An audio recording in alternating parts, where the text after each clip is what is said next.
All right, we live. Don't say nothing crazy. Well, they can't hear you. Is it time? Has Kari started yet?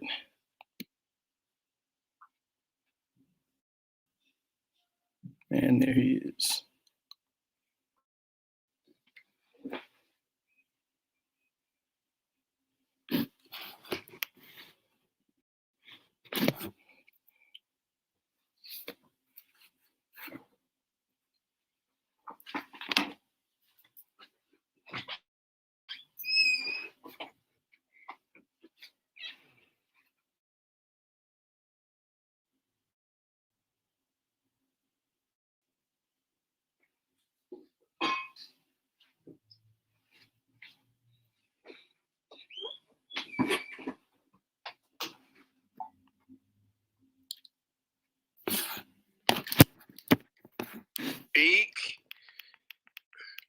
Get some folks up here.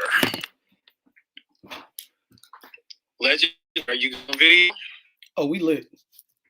Oh boy, have y'all been drinking tonight? That's the question. I just poured my cup. Why would you say something like that?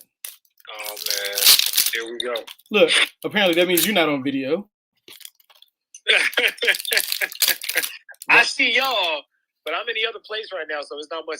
See, look, by Saturday, I'm really trying to be on video. Why would you ask if we drink? What would make you think that we're doing stuff like that? First of all, you're not gonna say that like y'all don't have the big ass bottles. You on 1800. All right, I got wine. Crown.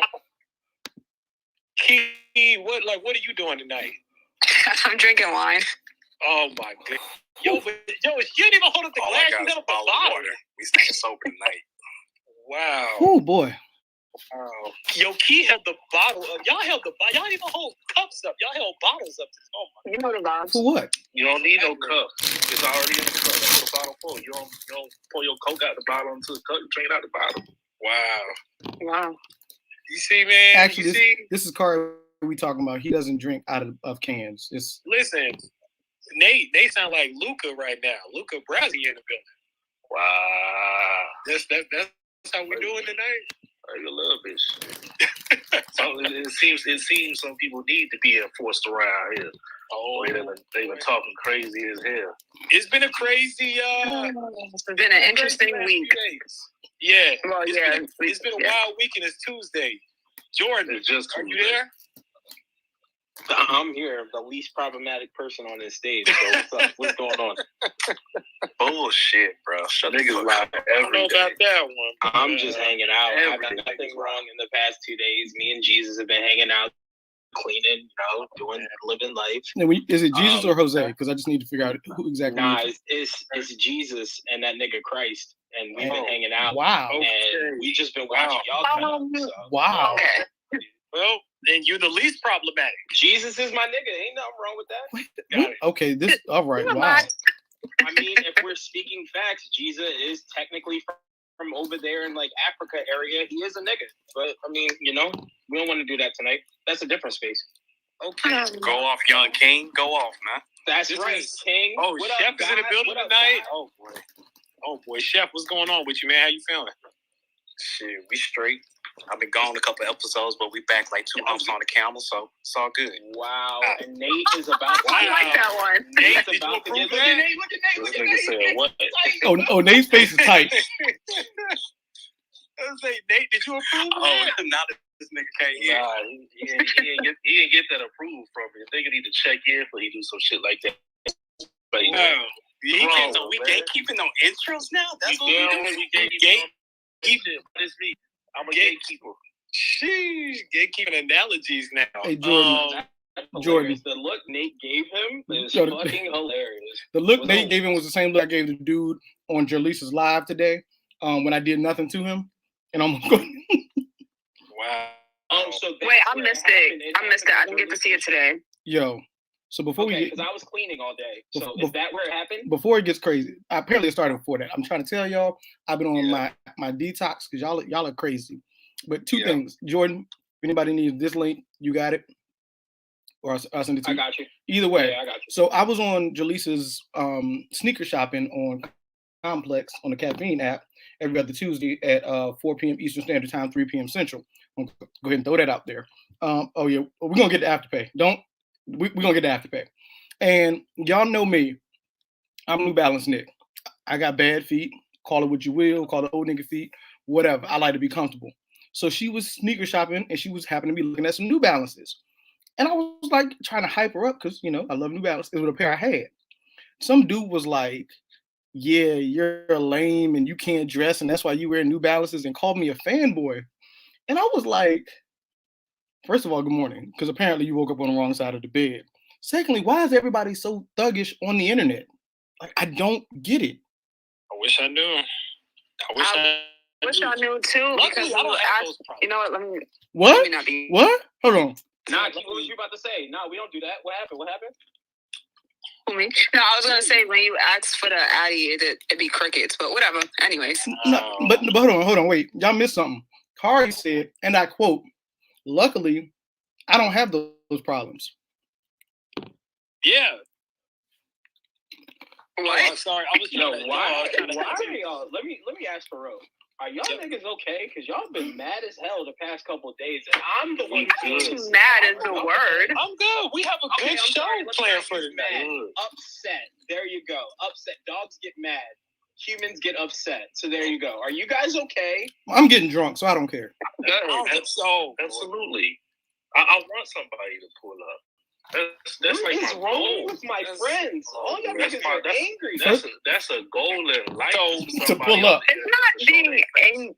No, let's get much tighter than to bless the room, because that's the only nigga apparently that's tied to Jesus that can just do outlandish stuff and get away with it. I'm just so my thing is I stay on the outside of things, but my problem is I'm getting mentioned and then shot at, and I'm like, whoa. I have a slight problem. I don't know if y'all know I'm a Cancer. So either I don't say nothing, or I'm gonna go too far. When I go too far, I don't care. So you know what? We started out wrong. Kari, how was your day? Tell us about the show today. Hey man, here's the deal. Let's set the tone, right? So I'm doing well. Appreciate it. We here.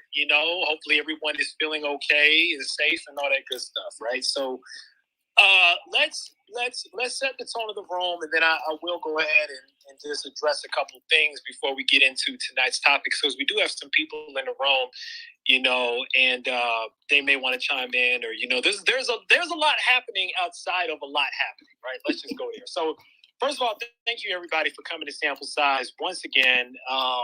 As you can clearly hear, there's a lot happening tonight. But on behalf of myself and everybody on the stage right now, we really appreciate you pulling up, kicking it with us. Hopefully, if you would like to speak on anything tonight, feel free to grab a mic. We encourage everybody to grab that mic, come up, chop it up with us, talk shit with us. You know how we do. So tonight's topics, the topics that are planned for tonight are number one. There was a tweet that went out that Adidas, for the first time since 2017, outsold Jordan Brand. And that's for 2021 in the United States. I want to make sure I say that. Now, since I put that out there, there's been a little bit of back and forth about, is that an actual legit claim? And so what I wanted to dig into just a little bit tonight, I know we probably won't take too much time on it, was if that really is the case, because we've seen it happen before, why? What happened with Adidas versus Jordan Brand to cause them to make all this money? The second thing I want to dig into tonight is the big news of the day, and that has to do with StockX opening up NFTs in what I think is, it's been one of the most interesting and shocking moves that I've seen in quite some time. And there's actually some folks from StockX in the room tonight. I'm not going to point nobody out. If you know, because that person may want to just kind of chill and kind of listen to the convo. But very interesting what StockX is doing. We don't normally talk like meta, NFT, all that kind of stuff, but this is really going to be something very, very interesting for the future, not just of sneakers, but of StockX and the way these platforms work. So those are what's on tap. But here's the deal. A lot of y'all in this room probably follow me. And I always feel like I have to I'm not gonna even apologize. You better not. Yeah, you better not. Better not. So Go off, Bakari. I'm not gonna apologize. But here's the situation. There's been an uptick, and I don't know if it's retrograde or what's been going on. There's been an uptick of trolling. There's been an uptick of violence on the app. There's been an uptick of people just really picking a lot of bullshit arguments with folks. And yesterday, I really just got sick of it. Just to be honest with y'all. And normally, I try to brush it off. I really try to emulate Mr. Unloved Ones with his energy, because I know he's somebody that gets trolled a lot on social media as well. And so, you know, blocking folks and all that kind of stuff, trying to ignore folks only goes so far. And, you know, yesterday, you know, I had to call some folks to the carpet, and one person in particular got called to the carpet. And it wasn't a pleasant exchange. I did tell someone to send the Addy. This is sample size. I'm gonna keep it a buck with everybody in here. You know, and that was just the energy that I was on. And I guess, you know, for everybody that's in here listening, like I'm gonna be very transparent with y'all. Like, that's why a lot of y'all rock with me, is because I'm very transparent. I'm not gonna polish my way or bullshit my way through things that happen out here. I'm a human being just like all of y'all. And I think that the hard thing about being in certain positions is that you're constantly told that you have to censor yourself and mind your manners and things like that. And while I agree to that, because, you know, we are trying to establish something out here, you know, I disrespect only goes but so far, and then I'm gonna come and see about you. And that's really what yesterday was about. You know, just making sure that people understand that I'm an easygoing guy, but I'm not to be fucked with. So that's really kind of where that's at. And I think that's kind of the precedence, you know, that the precedent that we all establish for ourselves. I don't rob people like Nate, but at the same time, you know, that's kind of where we are with it. So just want to clear that out. We can discuss it. We can jump into Adidas. We can jump into StockX. We can jump into whatever y'all want to talk about. Throw up hands, come up to the stage. I'm an open book. I'll offer myself as an open book tonight. There are people that I told to pull up in sample size. If you see them, throw them a mic. One of my co-hosts, bring them up here, because that's the energy that we're on tonight. We're going to clear the air if there's air to be cleared tonight. If you're a friend of anybody that had an issue with me yesterday, you can come into the stage. We're here to clear the air tonight. What the hell is going on, fam? You good? I'm good. Get there, Kyrie. Get there. No. The thing is, though, it's like, since I've been on Twitter, I've seen a lot of people like troll Kari, and he really be like ignoring niggas. But yesterday, it was one of those situations where I was like, yeah, do your thing, because at this point, if you, and I'm gonna just say, if you as a grown man can screenshot someone's tweet that you don't follow, but then post it on your page, popping that mess, and then you talking all of this rah-rah, then you tell you to send the Addy, and you talking about 3 addresses and 4 addresses you have, and none of those addresses was sent. I don't want to hear it. I don't want to hear about it anymore. You had your chance. Period. So what really happened? Kari, what did he do to make you go off? Like, sorry to chime in, Katie, but what did he do? You're fine. Be a bum. Oh, Yo, you good over there? Because it sounds like a little bit of tussling happening behind you. You are. Hey, bro, it sounds like you're in the middle of a march, but No, I'm doing it's daddy life. I'm daddy life with my 2 girls, my wife beside me, my lovely wife, soon to be wife beside me. So it's family night. nice. Okay. All right. Cool. It's dope. So the question was, what happened? Y'all, I really do want to talk about StockX, by the way. I want to make sure that I get that out there. Even if we don't talk about Adidas, I do want to talk about StockX. But just to clear the air, so the tweet basically was a tweet that I put out a while ago about the idea of Afterpay, right? Let's just talk about Afterpay. It was the idea of Afterpay, and it was a hypothetical tweet that, you know, there was some seriousness to it if, you know, you wanted to take it there, but really it was just to throw a thought out there. Y'all know me, I throw discussion points out there, either to talk about things and to check the temperature of what I want to talk about in sample size, or to just drum up dialogue on the timeline. You know what I mean? Sorry, before you go any deeper, once you finish the story, I do want to have that Afterpay conversation, but this has to be said first. So go ahead. Right. No, that's no problem. So, so basically the idea was that you can, there's a lot of sellers, there's a lot of resellers that want money up front. And I was like, hey, you know, it's hard to be a seller and demand all your money up front. maybe sellers should think about figuring out a way to do a payment plan similar to what Afterpay does with Gold and Affirm does with StockX, and that really was it. That was it. That was the tweet. But apparently somebody felt the need not to quote tweet it, but to screenshot it, and then to say that I was weird and to say what's wrong with sneakers, and then that started a whole thread of a lot of people that I know that don't like me anyway, which is whatever. That it is what it is, right? That's why I just tend not to give it much energy. But it just went on very, very long. So it turned into kind of a troll fest, and then other people got involved. Some of the people on stage got involved. A lot of people ended up getting involved, and it got dicey. It got very heated because it turned from just being somebody trolling me to actually being a level of disrespect that I just didn't have the threshold for yesterday. So that's what started it. That's the answer to that. So let's take this bit by bit, because we're in this group, this text group, and I'll throw a joke out. Nate'll get me with a joke. Chef will call me light skinned. Jordan will laugh. It's all fun and games when your boys are laughing as a unit. But when somebody on the outside says something, and all your boys have to look and go, wait a minute, hold on, cuz wasn't nobody talking to you. I take it back to like black folks making fun of HBCUs. People that went to HBCUs can say what they want to. Other people, especially non-black folks, watch your mouth. But when I look at that and I just go, first of all, you don't screenshot my message. At least give me credit for it, first and foremost. Then second of all, make sense. That's my biggest thing on the internet. Make sense, or have a adult retort to when somebody says, hey, that doesn't make sense, or I oppose your position. Have an adult response that doesn't go, nah, you stupid, nah, you lame, nah, fuck you, fuck boy. That's where you go, you lost. And at some point, just like you said, your patience runs out, because sometimes you can just let it go. Ha, ha, ha, cool. Other days, I got time today, cuz. And that's what happened yesterday, is I got time today. And I missed it. I caught up on it late. And when I say late, I'm talking 6 a.m. this morning. Count your blessings.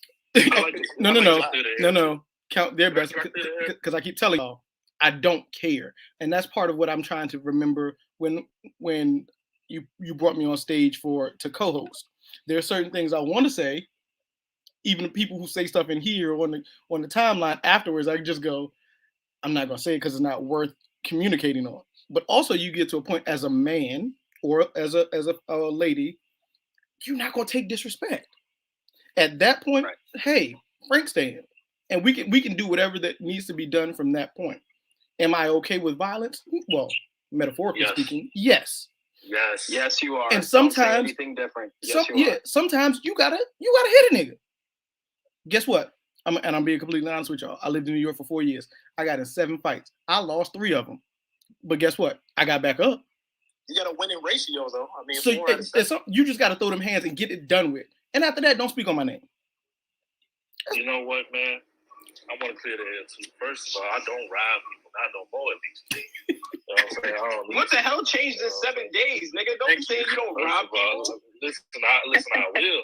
That's how I feel. Y'all be hearing me, man. I'm telling you, that's how I feel about people. Is like, nigga trying to sell on me, like, nigga, I'll rob you. Like, I should rob you for that.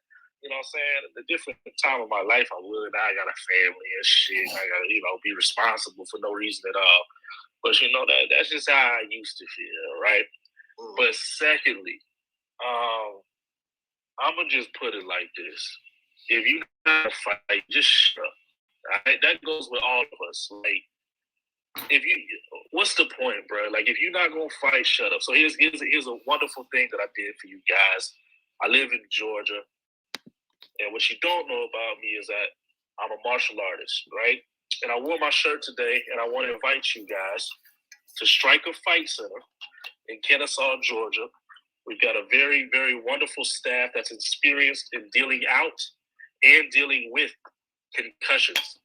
So if you ever feel the need to pull up on somebody, let's bring it all here. I'll have you nice and monitored. I would advise to not challenge me. But come on in, throw them hands, and just go ahead and get to it, man. Because y'all boys is wilding out here on the internet and ain't even fought no damn body. You know what I'm saying? Y'all even know how pavement feels? Y'all know how that shit feel? And Nate, also, if you're in the chat right now and you want to speak on this, or you were that person or one of his cohorts, I don't want it to seem like we picking on y'all. Request a mic. We can move stuff around. But yeah, go ahead, Nate. My bad. No, we good. I just want to get that advertisement out. We give you a whole free week. We spar on Thursdays. They will not match you with me. You are not on my level. That being said, come on through. Get your mitts on and go ahead and get fighting since y'all is wilding in the Twitter streets. All right, let's pray. Let's pray. We need to pray. Dear Heavenly Father, please bless these niggas because they're angry, and I need all my friends to be happy again. Yes, I can say niggas. Yes, I can. Lord, I love you. I meant while praying, not in general. What in the Why are y'all interrupting my prayer? This is mad disrespectful. My bad. What in the mic time? Jesus understands my soul. Go ahead. Did you say what in the Michael Todd? Wait a minute. I did. Okay. Did you say what in the Michael Todd? First off, that's where I have my gripe. Let me clarify that scripture. Jesus spit in the sand and then mixed it together and rubbed on Bull's eyes. Not spit directly on his hand and let it drip on the nigga's face. Yep. Okay. That is disgusting. The dripping is. We're in the middle of a pandemic. We're in the middle of a panorama, and y'all are doing. What are you doing? All right, that's all I had to say. Other than that, I'm fine. Are y'all okay? I'm okay. I want to give everybody space to clear the air. I say Chef and G Lee, and then I want to say something. No, since we clearing the air and shit. My biggest, I'm big on authenticity. Like how you are on the internet, that's how you need to be in real life. And for some reason, niggas on Twitter is just, they bring a different energy that they wouldn't bring if they saw you in person. And it's like, at some point, we gotta understand that you being disrespectful to somebody, you can't play it off as trolling. Like, nah, nigga, we understand where you're coming from with that. No, you're being disrespectful, and you will get checked on it. Like, we've thrown hands for less. So if you're going to be disrespectful, there ain't no keying in the comments afterwards when I pull up on you and confront you about it. Nah, you had that energy before. Keep it once I come up here. So, Chef, somebody in the comment section said, it's the internet, y'all taking it too seriously and y'all being sensitive. There you go. And that's how people.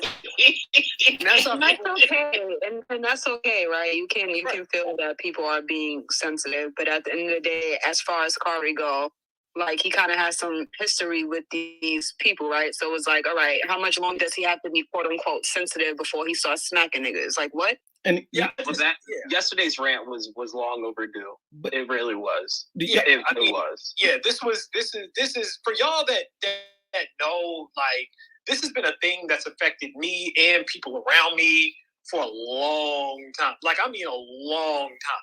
Like, the trolling and the disrespect and the craziness and low-key the threats have been going on for a very, very, very long time. Like, this was not a one-off situation. It just kind of came to a head. And that's why I'm giving space for everybody, to kind of clear the air tonight. And if anybody has a gripe, this is their time. If anybody, I don't have nobody blocked. Just, I want to put that on public record because people were like, oh, I can't pull up because I'm blocked. Nobody is blocked. The people that I had an issue with, they're not blocked. So they can pull up if they would like to and air any grievances. I block niggas. But here's the other thing. First of all, I block some people too. Two major things right there. One, you can't tell me, taking I know niggas words to heart. Okay, I'll read that later. Two things. You can't tell me how to respond to something. It's just like Charlamagne says. If you smack me and I turn around and I shoot you, that's your fault. Had you not smacked me, we wouldn't be in this situation. That's point one. Point two is it's past words when you're talking threats. And that's when you say, why, because somebody asked, why let it bother you? When you talk threats, that's when it becomes real. So you're saying you're going to do X, Y, Z. Okay, now you've reached my level of fuck it that I no longer have. Now let's talk. And I think that's what some people don't understand is you can say what you want to say all day, every day. I won't listen to it. But when you reach the level of disrespect and threats, you can't then call me sensitive or say things because it's not you. There are certain things that, and I will tell you this from a personal aspect, you can say a lot of things to me that I will not get upset about. But there's be something super random that you say that sets me off, and you would have no idea. You're like, well, I called him all types of names, and that didn't bother him. I said XYZ about this, and now it's World War III. So you never know those triggers that take people from 0 to 100. Right. And I'm gonna leave it there because I don't want to give this too much space other than because I'm gonna let G Lee go. And then I want to ask something about the Afterpay, and then we'll get to our actual topics. G Lee, what's good? Nothing much. I just have to say that the whole situation was just fucking because it's like instead of him using, my thing with people is you have to be careful the words you use because words have meaning. You know what I'm saying? People are saying, "Oh, you're sensitive." No, you don't know where a person came from. You don't know where they've been. You don't know what they've been through. So at the end of the day, someone how to feel. I feel like that is being judgmental. I think that's being controlling. And then my issue with the gentleman who partly I think you guys are referring to is that he really did not have a point. It's just like you attack somebody and you call them a name and you cannot even articulate why you use the terms you use or what is your issue. Thank you. And at the end of the day, it's just like, seriously, like this man, what I observe, really doesn't bother anybody. But it's just like you are attacking him. And then when you're asked certain questions to elaborate on your points, you can't even do that talking about, well, I don't have the energy. What's really crazy is that people will not pull up. And let me tell you why. Because majority of the time, they don't know what the hell they're talking about. Like they just say shit and they don't have anything to back it up with. So they cannot have an intellectual dialogue with you about something because they don't even know. And that's the sad part about it. Is I understand, with social media, but when you become disrespectful, that's when I have an issue. And I hate when I see people picking on other people. That really bothers me because my thing with that is you don't know what that person is going through. You don't know where they are in the space. And then on top of that, when the guy quoted, he said, oh, well, also he posted something about can white people wear what was it? It always goes back to that. Them ashy ass shoes. Jordan. It goes back to that because they didn't listen to that conversation, and that's what kind of bothers me because like you don't even know what we're talking about. If you listened and educated yourself, you wouldn't even be able to use that as a fire or as a mechanism. But they don't. Right. So what I said to him is I said, first of all, I had to reread it. It was a question. Ken starts off with a question. It was a question. He didn't say that he felt this way. It's just to kind of get a dialogue going. Well, and I was like, well, I can kind of see where you're saying. I guess if you just read into it and not know, it could be divisive or it could be taken the wrong way. But why in 2022 can we not talk about race? It's nothing wrong with it. It gets... I don't know, it makes it interesting. You kind of see what people are thinking. My thing with these people is they don't want to think. They don't want to think. It's just like, oh, okay, well, I'll just say some shit because I just feel like it. And then when I call you, like, for example, too, one girl said something about the Afterpay, talking about some, well, I just like to pay up front. Okay, well, that's cool. That's you. But other people have other priorities. They are not you. Okay, I'm done. I want to jump in right there. Because... Go. So look, let's get we gave them their time. Nobody requested mics that wasn't already up here. We're gonna get to those two hands in a moment. Let me just say something about Afterpay since that's what kind of triggered all of this. I know a reseller locally that will be like, yo, hey, the shoe is coming out. I'm gonna get my hands on it. You can pay deposit now and you can pay till I get it. I don't see a problem with that. Or if he has it in his warehouse or his garage or his mama's house, excuse me, you can pay on it until it's paid off. There's absolutely nothing wrong with that. And let me tell you a little bit about me. Okay, guys? I will use Afterpay because the button pops up. Fucking right. I make good money. I'm not Kari, but I make good money. I had to throw that in there. What? What is up with the stray? Good. Everybody cares. You should expect it every time. Every time. Way, bro. Whenever money comes up, listen, you're richer than all of us. I got bills and a child. I don't know what y'all talking about. I make good money, but I just go, you know what? I could spend the whatever right now, but also, what if I don't want to? And that's my business. And people be like, oh, well, that's broke, that's poor. Hey, listen, first of all, I'm not big money. Let's watch that.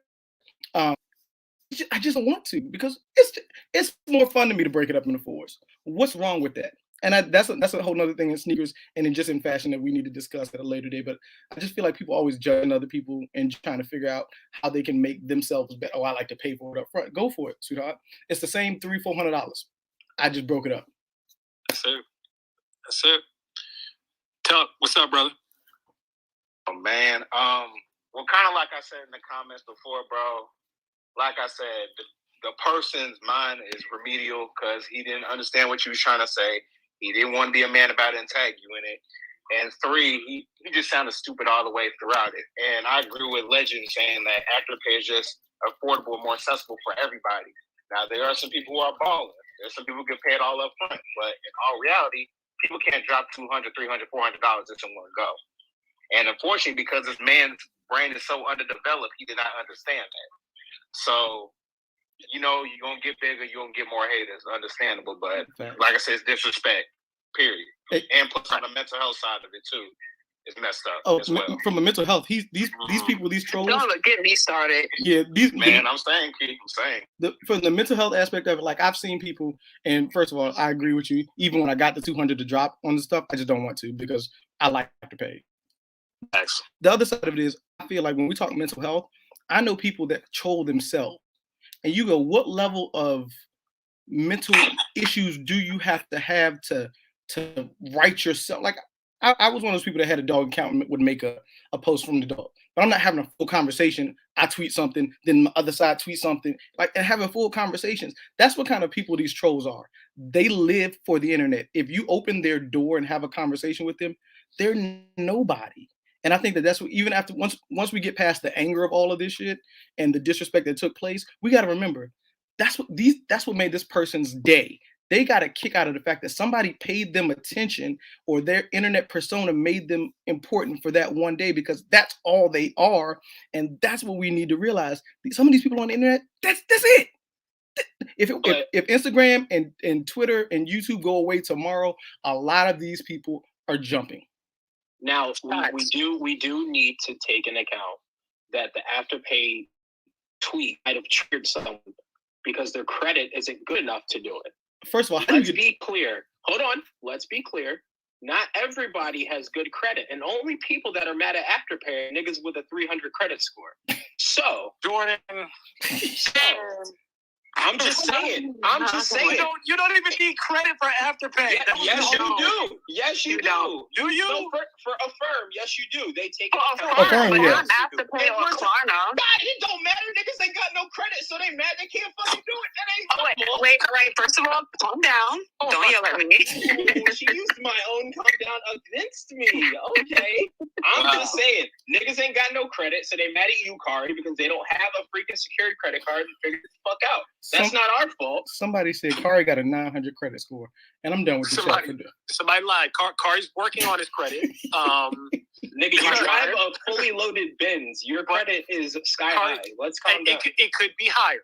All right, we're just gonna say it could be higher, but that's neither here nor there. But so Kari, your wallet's the weight of newborn baby. Come on, that is true. All what are y'all doing, bro? Wow, you know what's crazy? He's taking all the analogies from Nate tonight, and Nate is not here to say anything about it. That's wild. Yeah, I don't know what's happening. That's wild, bro. Oh, Nate's going to get another drink, but let's actually get to the topic that you want to discuss, Kari, because we've given these clowns. Oh wait, I'm not saying his name. He has his hand up, and then let's get to the actual topic that we've given him enough time, and this is supposed to be fun. So we cussed him out. Yeah, JY's got his hand up. We'll get to JY. What's up, brother? Not much, I just want to just piggyback on what Chef was saying and Julie was saying. Like I said, end of the day, it's a bunch of internet gangsters. They swear they're hard. These guys could try to run their mouth, talk their shit on a regular basis. And when you do decide to pull up, if it does happen, you're gonna bust his ass 9 times out of 10. You know what I'm saying? So it's just that you're like Legend said. And Legend, my name is JYZ. JYZ. Let's get it correct. Okay.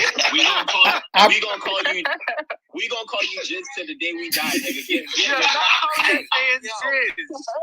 Hey, yo. Jordan, don't fucking kill me. But like I said, like Nate said, if you're that hard, he has a ring, pull up, and let's duke it up, because again, we're not like Jordan, like I said, we're not giving those guys energy, bro, because all they need is energy. And if everything's supposed to shut down by tomorrow, right, all we just be hearing is a bunch of fucking crickets. That's all we'll be hearing. Because at the end of the day, these guys don't have nothing. And I hate that stuff when guys are trying to act hard and you be like, yo, if that's the case, then pull up, throw the Addy in, and then when they give me a runaround, that's like, yo, you're soft. That tells you. Yeah. Nah, exactly. So crazy. No, I agree with that.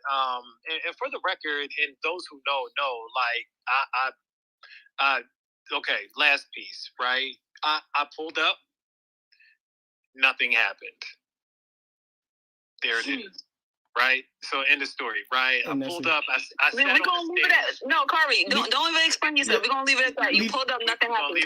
And let's have some fun. So that's what it is. So what you said NFTs for StockX. Let's talk about that because I don't understand none of it. So maybe let's jump to StockX. So because I feel like a lot of people have been like confused about like what an NFT is, like what all of this is. So let me give everybody like kind of a general overview about what's going on. And you can throw an emoji up if you're even familiar with NFTs, like, or feel free to come up because I know it's a couple folks that got the .eth. If you don't know, that's kind of an indicator. If you've seen people that have like the kind of like the cartoons as their avatars, or they say .eth, .eth, that's Ethereum. That's cryptocurrency that is really used to purchase NFTs in the blockchain right now. So StockX is jumping on the bandwagon of NFTs being very, very hot right now. And they've announced that they are going to start selling them on the platform. But the crazy thing about it, it's a lot of crazy things about it, but I'm just going to start here. So the way that this thing works is there's a vault that StockX is now going to be holding certain sneakers in. It's a real physical vault that they're holding these shoes in. And basically they have, I want to say it's around 100 pairs, I guess, because there's like 100 NFTs. So you can go on StockX, you can purchase an NFT, and when you purchase the NFT, you purchase not just the digital NFT, right? The ownership of the NFT itself, which is basically a picture. That's basically what it is, a digital picture. But you own the ability to trade that NFT for the physical sneaker if you want it. The problem is that the cost of the NFT is like 5, 6, 7, 8, 10x the price of the actual sneaker itself. So it's extremely, right, it just got done today. It's very hot. Jacques did a space on, I think, earlier. Like, it's very, very hot right now in sneakers. But at surface level, it seems ridiculous because it really looks like you're about to pay way overpriced for pretty much nothing, which at its core feels like that's what NFTs are as a whole. Now, listen, I'm talking, we'll dig into it. I'm talking very, very, very macro bird's eye view, very surface level right now. But basically, we'll start there. What do you guys think about StockX jumping on this NFT thing and the way it looks right now? Because personally, it looks ridiculous. I want to say it's redeeming, but it looks pretty damn ridiculous.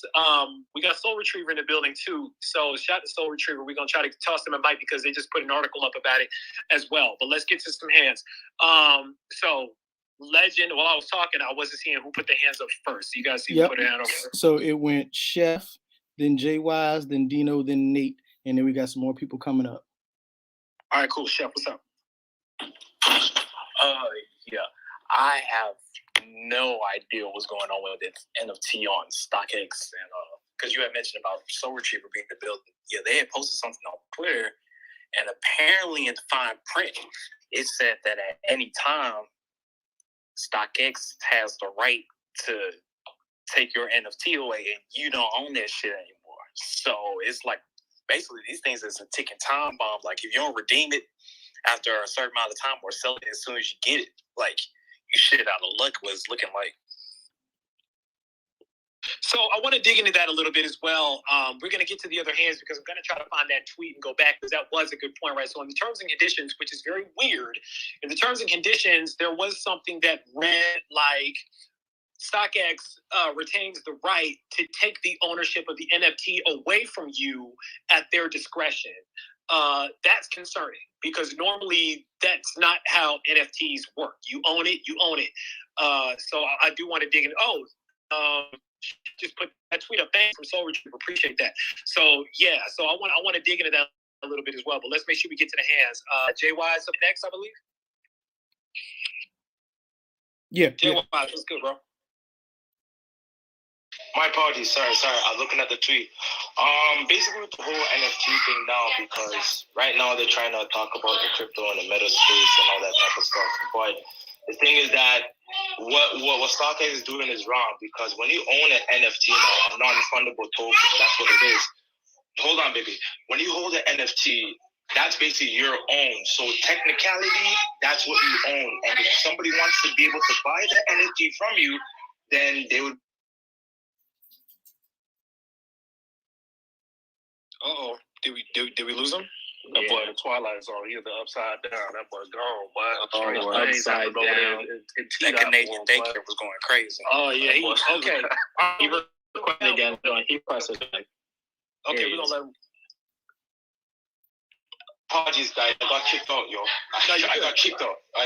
Yeah, so basically, with the understanding of the NFT is that when you buy it, you own it. If somebody else wants to take that non-fundable token, they can be able to buy it off you. But hold on. They could be able to take it, but end of the day, you still own the original token. So that's yours. But what StockX is basically trying to do is that when you don't own it now and try to take it back, that's wrong, because you should be able to own the original token that you purchased from before. So what StockX is trying to do is basically trying to make a quick buck, because they think it's like they're jumping on this quick wave to think they can drive up the prices and all that type of stuff. You know what I mean? I feel like, so here's the situation with that, because I'm looking this up kind of in real time. So here's the deal, right? What StockX is saying in their terms is that if StockX deems that you're violating the IP restrictions, because there's a lot of restrictions here on the licensing of the NFT. Basically, as long as you buy the NFT, you own the NFT, you hold it, they're not going to do anything to you. They're not just going to take it away from you because they feel like it. If they feel like you violated the terms of the IP agreement, the intellectual property agreement, then they reserve the right, because they actually, this is the kind of the weird part.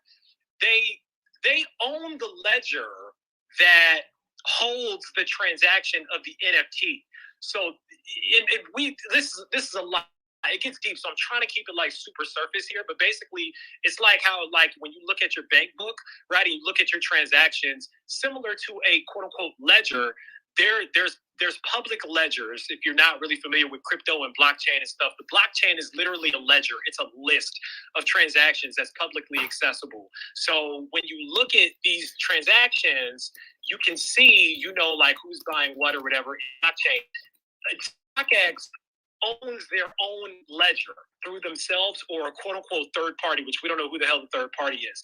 But they're saying that if you violate that, because they own the ledger, they reserve the right to take the NFT away from you if they feel like you violated the terms of the agreement of owning the NFT. Hey, Carl. So basically, play by the rules and you're good. This sounds like a 360 deal in music. And those are hard to understand.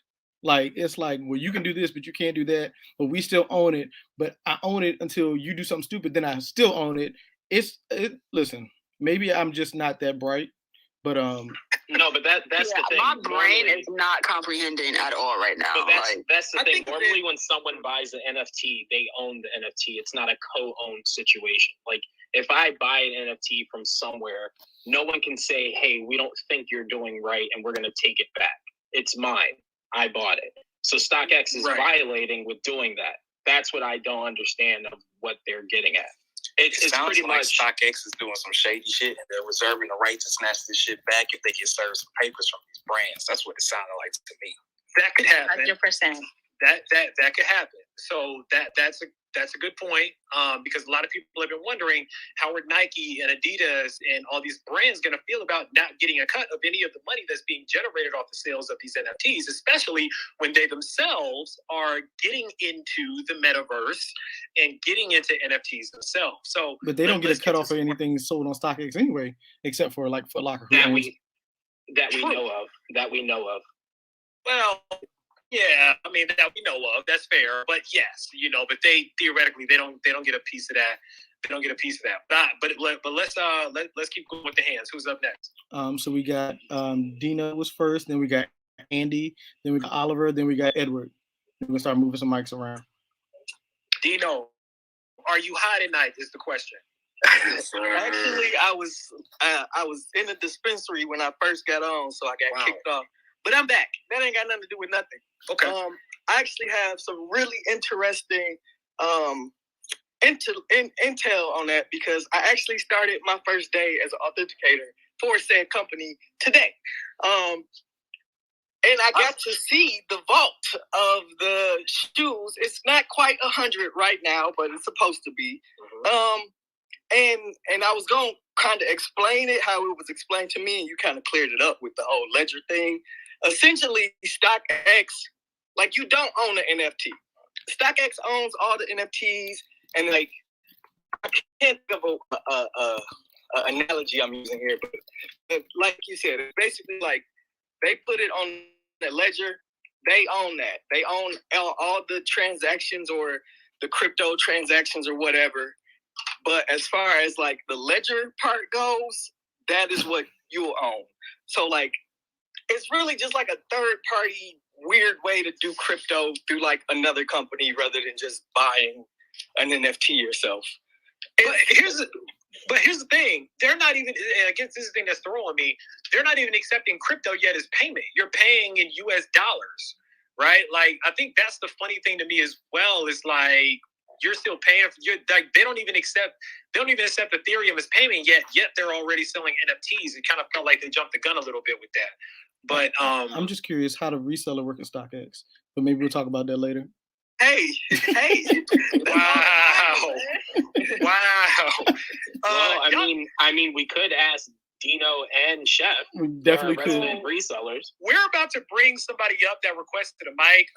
This is Chance, and if y'all don't know Chance, he's a president at StockX. So Dino, log off. Dino, log off right now. So I'm gonna bring Dino down to the audience, and we're gonna bring Chance up, and then we're gonna talk a little bit about what's going on, because I want Dino to have a job tomorrow. So, Dino, your key card ain't gonna work in the morning. I'm just letting you know. Yeah, right Dino, now. you're done, bro. Why would you do that? He looking at that picture right now, like, wait till tomorrow. Bro, I told y'all.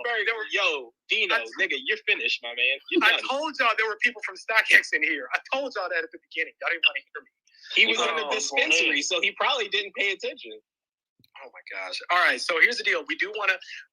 Let's go ahead and go to Chance, since he is with. If you guys don't mind, if the hands don't mind, let's go to Chance and speak on this, and then, because I feel like the people with the hands may actually get a little bit of enlightenment. Chance, how you feeling tonight, man? How you doing? Hey, I'm feeling really good. Actually, Good. It's been an exciting day with the NFT launch. One thing I did want to clarify, because that the comma in that clause that's highlighted is doing a lot of the heavy lifting there. So if you look at, like, the future applicable use cases, basically what that's trying to say is that that's setting up the potential of the opportunity for NFTs on like pre-releases or like tickets or orders. So let's say that you can trade on a shoe or other things right before the drop. And then once that drop happens, your NFT could be exchanged for the actual shoe that you may want to take possession of rather than putting it into the vault. Okay, so my question on that, right? And I know we've seen some absolutely ridiculous bids, but we know how NFTs go in the NFT world.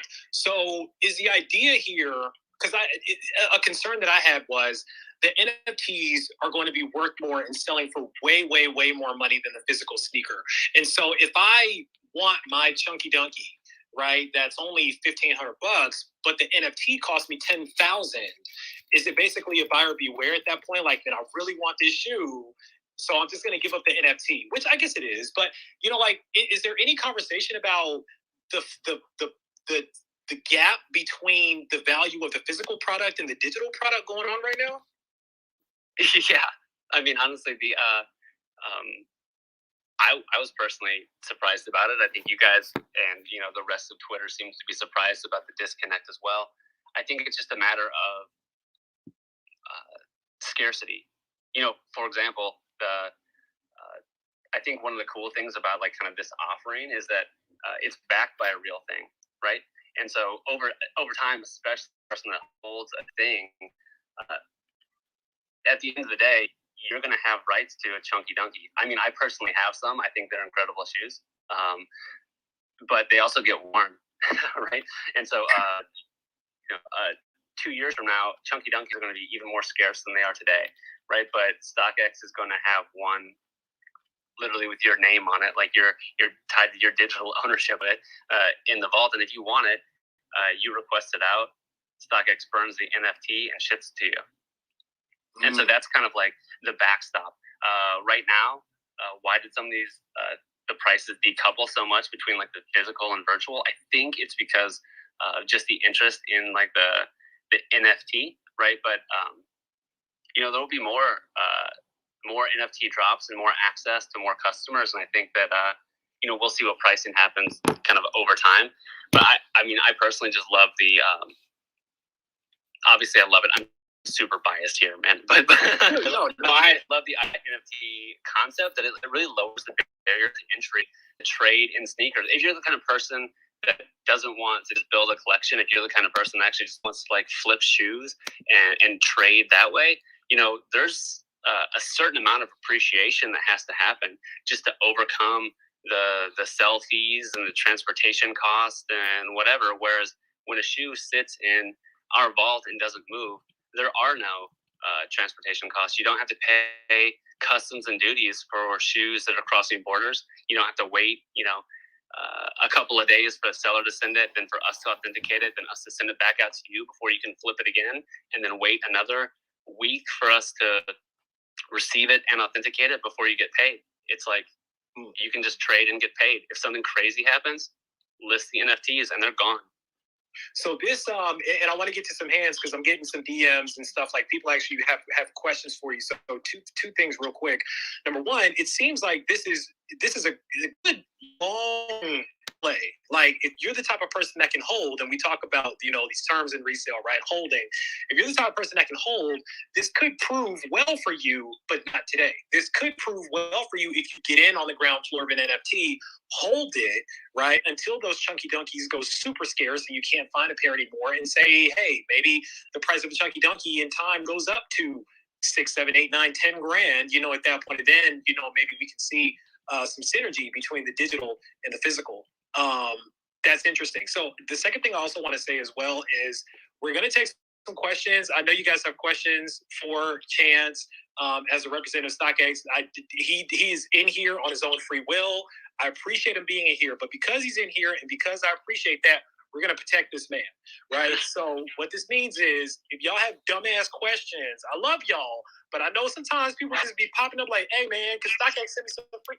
We're not doing that tonight with Chance, guys, all right? Like, we have real questions for him. We're going to ask real questions and really try to, dig into what StockX is doing and what the business is. So with that, I'm gonna go to Chef. I know Chef said he had a question, and then we're gonna go around the room to the rest of the hands. Hey, but before you do ask that question, I do want to welcome the brand new authenticator to StockX. Thanks for joining the team. He got fired, Chance. He got fired. We good? Yeah, we're good. We're good. We don't have to start a GoFundMe. Wow. All right, you got the sign off, so you're good, Dino. You're safe this time, but be careful, man. Yeah, Dino, this is being recorded, so you're good. Chef, you there? Yeah, I'm good to go. Yep. What's up? Okay. Hey, Chance. I want to talk about the highlighted part in the tweet that's above. Now, it says at its sole discretion that StockX can remove the NFT from your portfolio. I want to know how far above the chain does it go as far as deciding whether or not to take away that person's NFT, and how many people are in that discussion? You too, because I mean, as you've seen on your platform, these NFTs are going for a lot of money. So I'm just wondering how many people are going to be in that discussion as far as deciding whether or not to take a person's NFT out their portfolio. Well, first of all, it's a great question, but I think that we should fall back to what value does StockX add to this community all, which is just trust, right? We trade on trust.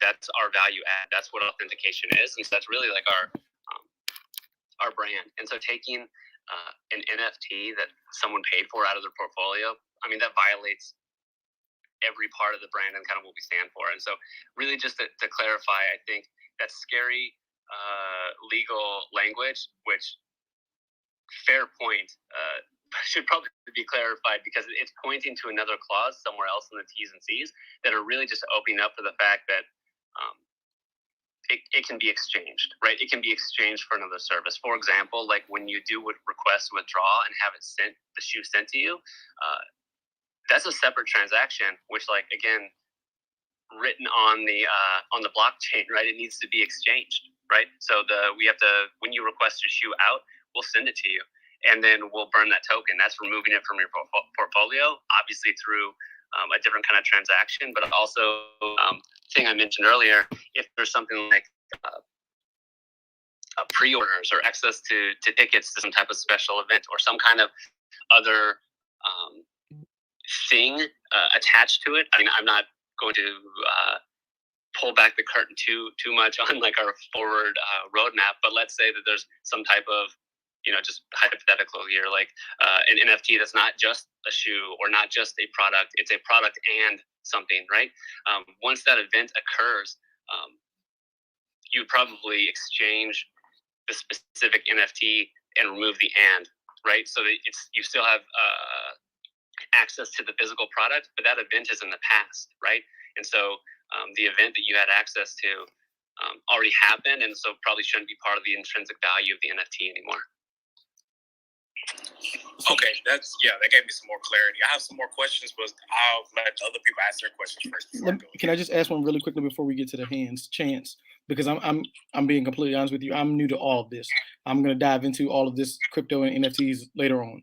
But what's the difference between me buying the physical shoe than buying the token to get the physical shoe at a later date, or did I misunderstand that?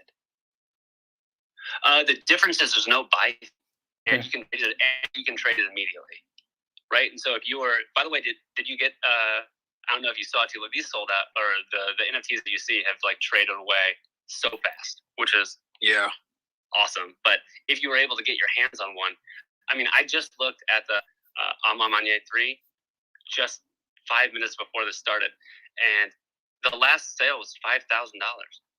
Yeah, it's crazy. I should have gotten in on the white Oreo Jordan 4 when it was like $1,000. It was like something like that, and now it's like, never mind. Yeah, right. But so two sides. There's no buy fee, and the sell fee is only 3% because we don't need to cover the pick, pack, ship, authenticate. We don't need to cover any of those costs. And so when you look at like potentially trading sneakers, if that's the game that you're in, this is a super economical option. And you don't have to take possession of it, right? And so you don't have to have them in your house or in your closet. I mean, I personally appreciate the NFT versus normally trade. I mean, a big part of the reason I joined StockX is so I could get them to get rid of the invoice, because I get in a lot of trouble sometimes when, my wife opens packages before I do. That's fair. I think we all know that pain. So that's fair. She's like, babe, how much do you pay for this shoe? I'm like, I don't know, like $200. She's like, how about $575? Ah, shit. Yikes. See, now you're in the doghouse. So this is a way to stay out of the doghouse. Right. That's the NFT value prop for me personally. No, I like that. That actually could be worth its weight in gold. So I'm not mad at that. Legend, who we got next? First of all, Kari, don't get in trouble. Secondly, we've got Oliver, who's been waiting the longest. Then we got Andy. Then we got Edward. Oliver, what's up, man? Hey, man, appreciate you holding the space. I guess I'm asking this question to Chance. Thank you for coming up. We do not want you to get fired. I guess because I think it was Dino who asked earlier, like looking for an analogy. This is not the area of law that I work in, but I can remember enough from law school. Essentially, a license is just a limited use, a limited ownership interest in something. For example, buying a sports ticket. Everyone's been to a sporting event. That's a license. You have a license to enter typically private property for limited use and enjoyment of whatever. Some people decide to subject themselves to watch the Philadelphia Eagles. Other of us watch Rio's franchises. But a limited. Yo, fam. No. Jordan, shut up. Let the man talk. Yeah, let the man speak. Let the man speak. Hey, relax. Relax. What is that? You did on purpose. All right. I did on accident. But I just, as far as, I guess, could you, Chance, just clarify, a secondary, in the non-highlighted portion, it talks about non-sub-licensable versus selling in conjunction with a secondary sale. And I think in the highlighted portion, you talk about, or at least the provision talks about, rather, StockX at its own discretion to revoke the NFT. So, like, as far as that revocation process, can you just guarantee that, like, StockX isn't just essentially taking back the NFT as, a private company would exercise a traditional license over something if they, like, for some reason this license has been violated? Yeah, I mean, by the way, I'm not going to wade into the deep waters of legal, as I was held kind of the asterisk before I started speaking. I don't have legal and PR support with me here on the phone. So I also don't want to get fired. But I can say that, yeah, that's not what we're going to do. And that's not what that clause is all about. There's no expiration date on NFTs. Yeah, and just to kind of piggyback, guys, like what we were talking about before, right? Like, that's an extreme circumstance, right?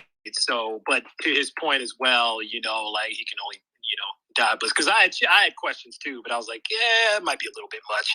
But I think by the way, I think the reaction is fair, because one of the awesome things about kind of building in public and being fairly transparent about what we're doing is we get feedback from the communities, both, on the buy side, the sell side, and then traders who kind of like sit in between, and people who are like, flipping these shoes. That's really great feedback. I don't think that we should probably have scary comments in our T's and C's. It should be extremely readable. So, I mean, it's definitely something that we're talking about. I think we can all agree with that one, because some of StockX's terms and conditions, they can be a lot. So, yeah, for sure. Legend, who we got next? First of all, I'm laughing too hard because the shade just kind of came out of nowhere, which threw me completely off. But we have Andy, Edward, then Shep.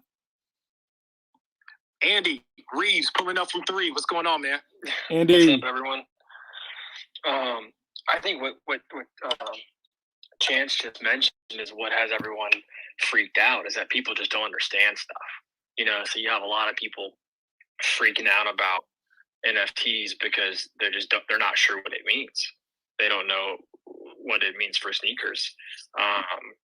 And I think, at least my question, kind of as much as Chance can speak into it, is, well, so sorry, like with going back to understanding things, I think this is one of the first NFTs that I've come across that actually has like a physical relationship with a product, right? Like, you have all these other like NFTs, whether it's cartoons, NBA Top Shot, like all these different things that are, in reality, they're kind of just like a digital thing, right? It's something you can resell. It's a digital horse that you can race and earn money. There's all these different types of stuff. But this is like the first one I've come across that actually has like a representation or access to a physical product. And so maybe it's like, my question kind of might go towards what Oliver was saying with licensing, but how does this work with Nike or Adidas or these companies that have, it's their shoe, but it's not an NFT of the shoe? Is it just like an NFT for the licensing right to trade the shoe? Like, how does that work with y'all legally being allowed to offer an NFT of another company's product? Well, I mean, we're not. It's almost like the Dune book the other day, right? Yeah, we don't. There's no business relationship here with another company. We're talking about the physical inventory that you own, right? So the shoes on your feet, no other company has a right to the shoes on your feet, and we're just holding,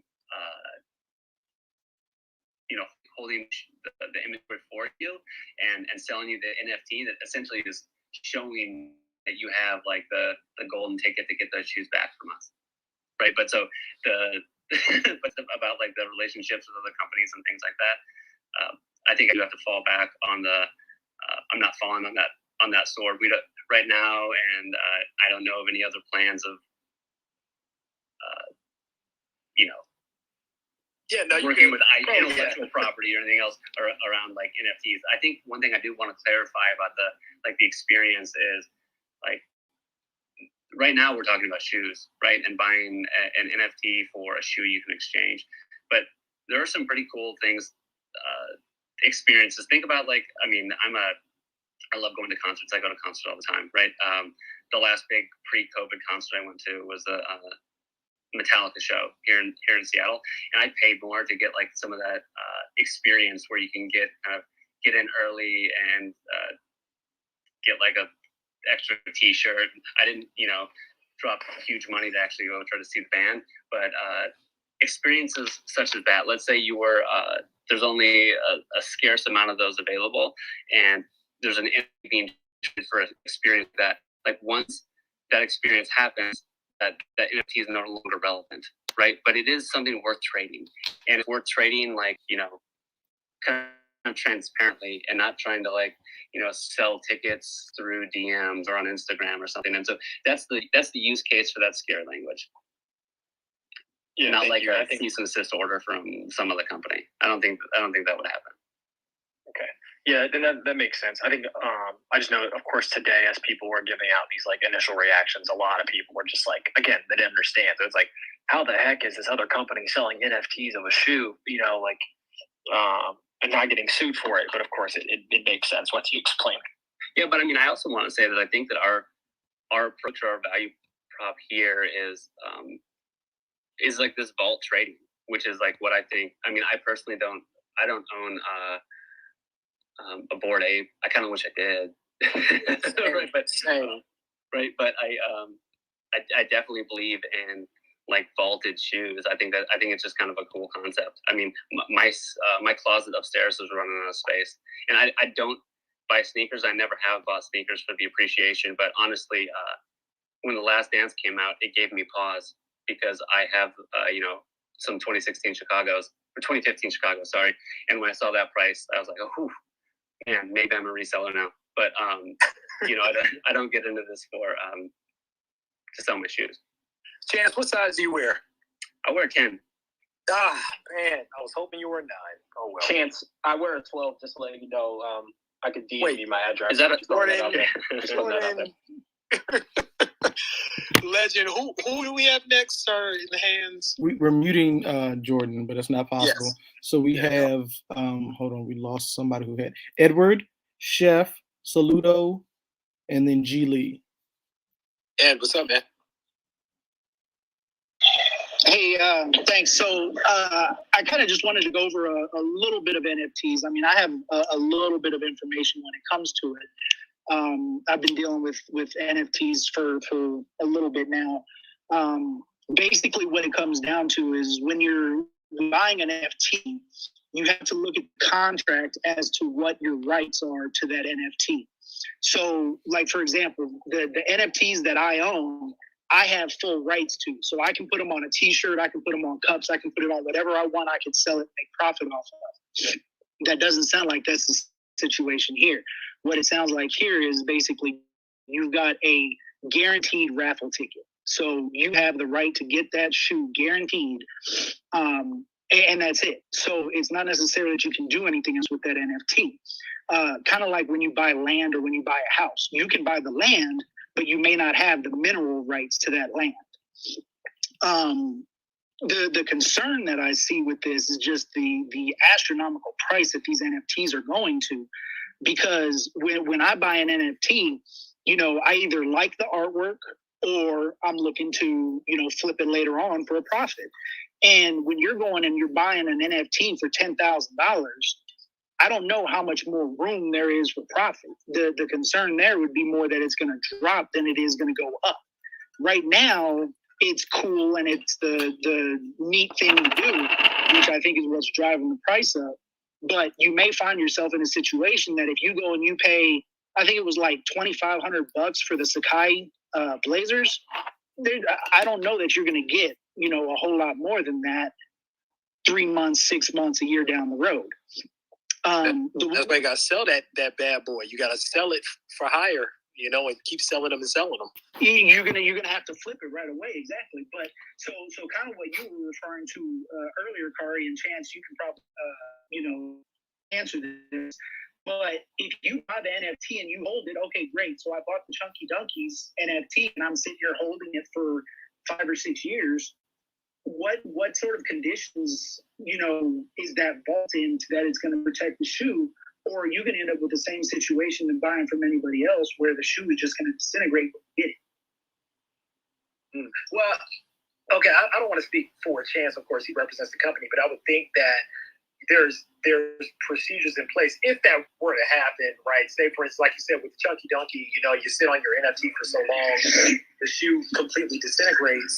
I would imagine that there's something in place or something that StockX is going to put in place to protect that investment or, something. I don't know. I mean, I guess that is kind of a good question, though. Chance, like, is that a conversation at all? Like, condition of shoe? Great question, actually. And again, this program is, not 12 hours old now. So that's a great thing to bring up. But I look at it just like, any other kind of inventory, 3PL, or hell, even like fulfillment by Amazon kind of platform. Like, your inventory is worth the market value for it. And if StockX does something to that inventory, they've got to pay out. We've got to pay out the market value, either in kind, like giving you the actual thing, or the value of it. Well, and see, and that's kind of a concern. And I'm not arguing with you, Chance. I'm just kind of, talking out loud here. Is that if you go through and you buy this $10,000 Chunky Donkey in 5 years, if it's still selling for $1,600, the company may only give you $1,600 for that $10,000 NFT that you bought. So, again, it all kind of goes into the whole, buyer beware, do your research and everything like that. The one thing that I did really, really like about it, though, was the mention of the utility that you get out of the NFTs. And for some of y'all that may not be familiar with NFTs, the utility you get out of it. So again, going back to one of the NFTs I own, for example, I've gotten free Ethereum holding my NFT, and I've also gotten free Dogecoin holding my NFT. Just free money that the creator gives me for holding on to those for an extended period of time. What I saw from StockX was that you might get access to limited drops or exclusive drops, early releases, things like that. So those will help boost up the price and keep the price up on those StockX NFTs. But again, it's one of those things that it's not even a day old yet. It's still growing. We'll have to see kind of where it goes. Yeah, but I just want to add to that. To be clear, there's a ton of people who are deep in this space and who go way back. Not in NFT, although they're deep in the NFT space. But I mean, the folks working on this are deep in collectibles and shoes and trading cards and really kind of plugged into those communities. And so we have a roadmap of super rich kind of experiences and things that we're planning on doing with this stuff, which is exciting. Obviously, like, I'm not going to get into that the call. This is day one. It was a pretty good day one, I'd say, in terms of how it's gone over, other than the T's and C's things. I mean, I personally would not buy the $10,000 Chunky Donkey NFT. I wish I owned it, though. Right. No, agreed. And I've had my eye on it. I'm not going to lie about that. I've had my eye on it the more that I dig into it, because I'm glad that Ed actually brought that up as well. Guys, like, we talked about kind of the negativity of the T's and C's, the terms and conditions. However, StockX did say that they are going to have incentives, special incentives for people that are holding these NFTs, right? So we really don't know what that's going to look like, but, so Chance, just so you know, and you trust me, you don't have to say anything about this, but the joke, the idea that we have around Twitter is that StockX is headed towards IPO. And so heading towards IPO, if that were to be a thing, hypothetically, this is a hell of a way to blast off your cap, heading into IPO. So, it makes a lot of sense on a lot of different fronts. And again, just like kind of the beginnings of crypto as a whole. I mean, a lot of people passed off crypto. Like for those of you guys that were around 2008, 2009, 2010, when nobody knew what crypto was, when Bitcoin was like nothing, when you could get free Bitcoin just by mining it, we'll get into that another day. Like, y'all see what Bitcoin is worth today, right? So, I mean, there is potential here, right? There's potential, but it's a lot to take in. But hey, Curry, actually, just one more thing that you mentioned there. So you talked about the IPO, and Chance, I'm not expecting you to say anything or commit to anything, but if you could pass this on up the line, I have emailed customer service more than once about asking, can they provide StockX users, the sellers, buyers, everybody, an option to buy into that IPO? Just go ahead and pass that on up to one of your meetings and let people know that the sneakerhead community isn't only just about sneakers. We're all about, investing in ourselves, investing in the companies and growing our generational wealth to keep us and our families, in a good state. So we'd like to be able to buy into StockX at an IPO price rather than on the secondary market after all the whales have come in, bought it, and then they dump it. The Chance is staying on mute as he should be. Chance, I feel it. I'm not mad at that at all. So, but I'm sure he heard you. And I appreciate you, man, for real. Chance, who we got next on the mic? Sorry. Wow. Okay. Wow. So y'all see how fast Kari replaced me with Chance. First of all, no. And we actually lost Chance from the. Oh, did we lose him? Yeah. Okay. So maybe he was like, all right, that's enough for me, so he doesn't get in trouble. But Chance, if you're not. I'll roll my mic just in case, but in case he's good for the night, yeah, we appreciate you answering all the questions. He may be at that point where he's like, all right, y'all asking questions, but again, I don't get in trouble. So he may be at that point. And for those of y'all as well, just FYI, we may have another very special guest coming in here in a little bit. So I wouldn't leave the room quite yet as well. Chance asked for Mike. Hold on. Okay, we're just kind of clarifying. So at this point, we have, you know what? No, Twitter was actually, it just kicked me out of the space. It does that sometimes. It felt like it was dangerous territory, so it kicked me out. Chance, just blame Nike. That's what we do around here when things go wrong. We just blame Nike. So I think next we have City Dreamer, because I got his name wrong last time. I've been drinking, leave me alone.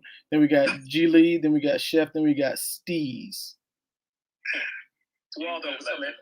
You absolutely good, man. Thank you very much again for the space. And thank you, Chance, for taking the time and speaking to us.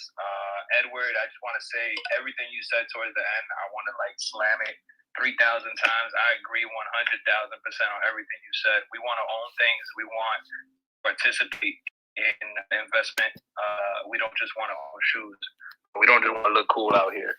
But moving forward to the NFTs situation. NFTs, I've been looking at it for a long time, and it's like half Beanie Babies and half utilities. Like there's a great possibility and opportunity in it in the future. So I like StockX heading towards it because a lot of things can open up for it in the future.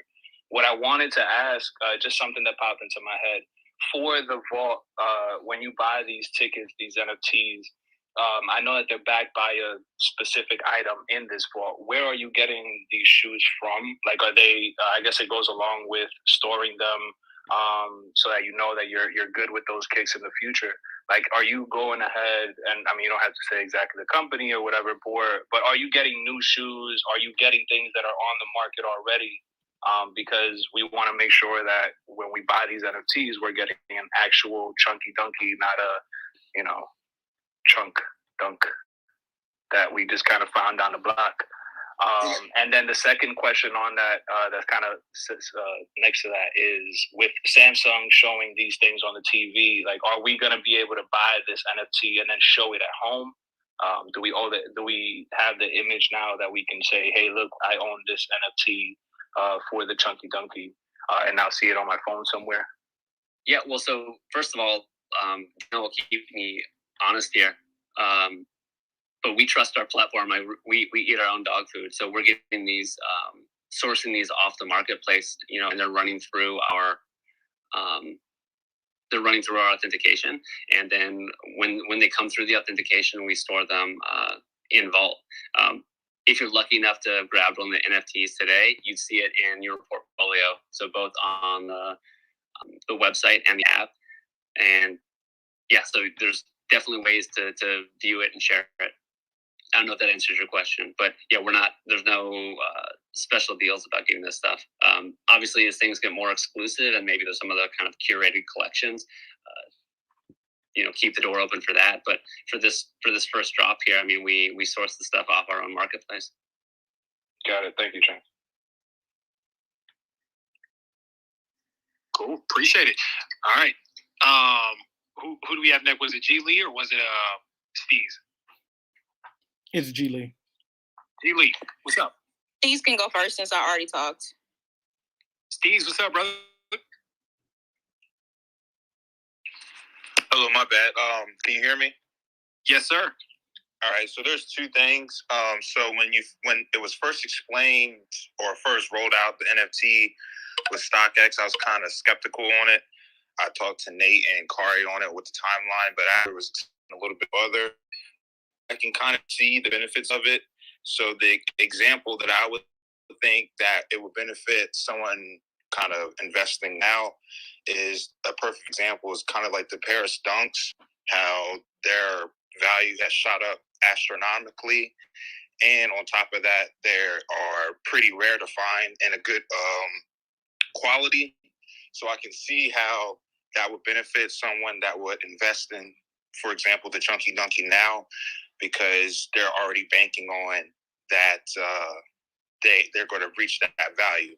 My only thing is once you start rolling in more options in the vault, will, I guess the terms and conditions kind of go in and tie in with this question.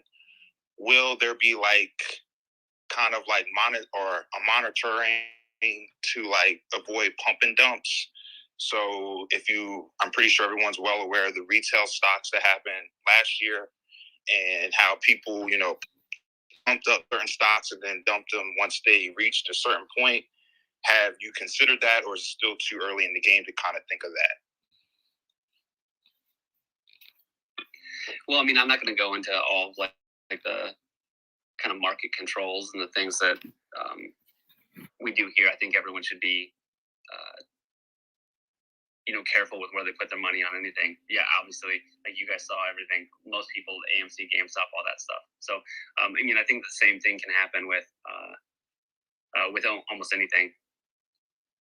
At the end of the day, I kind of look at this as a different way to trade in sneakers, not so much like it is a investable asset. Obviously, things can appreciate, and that's awesome. But for the most part, it's all about the sneakers, at least for today. Okay, so I mean, to answer your question a little bit more directly, I mean, StockX is a new company, but it's not a brand new company. There's all kinds of kind of controls in place to protect the buyer and sellers. Okay, yeah, that makes a lot of sense.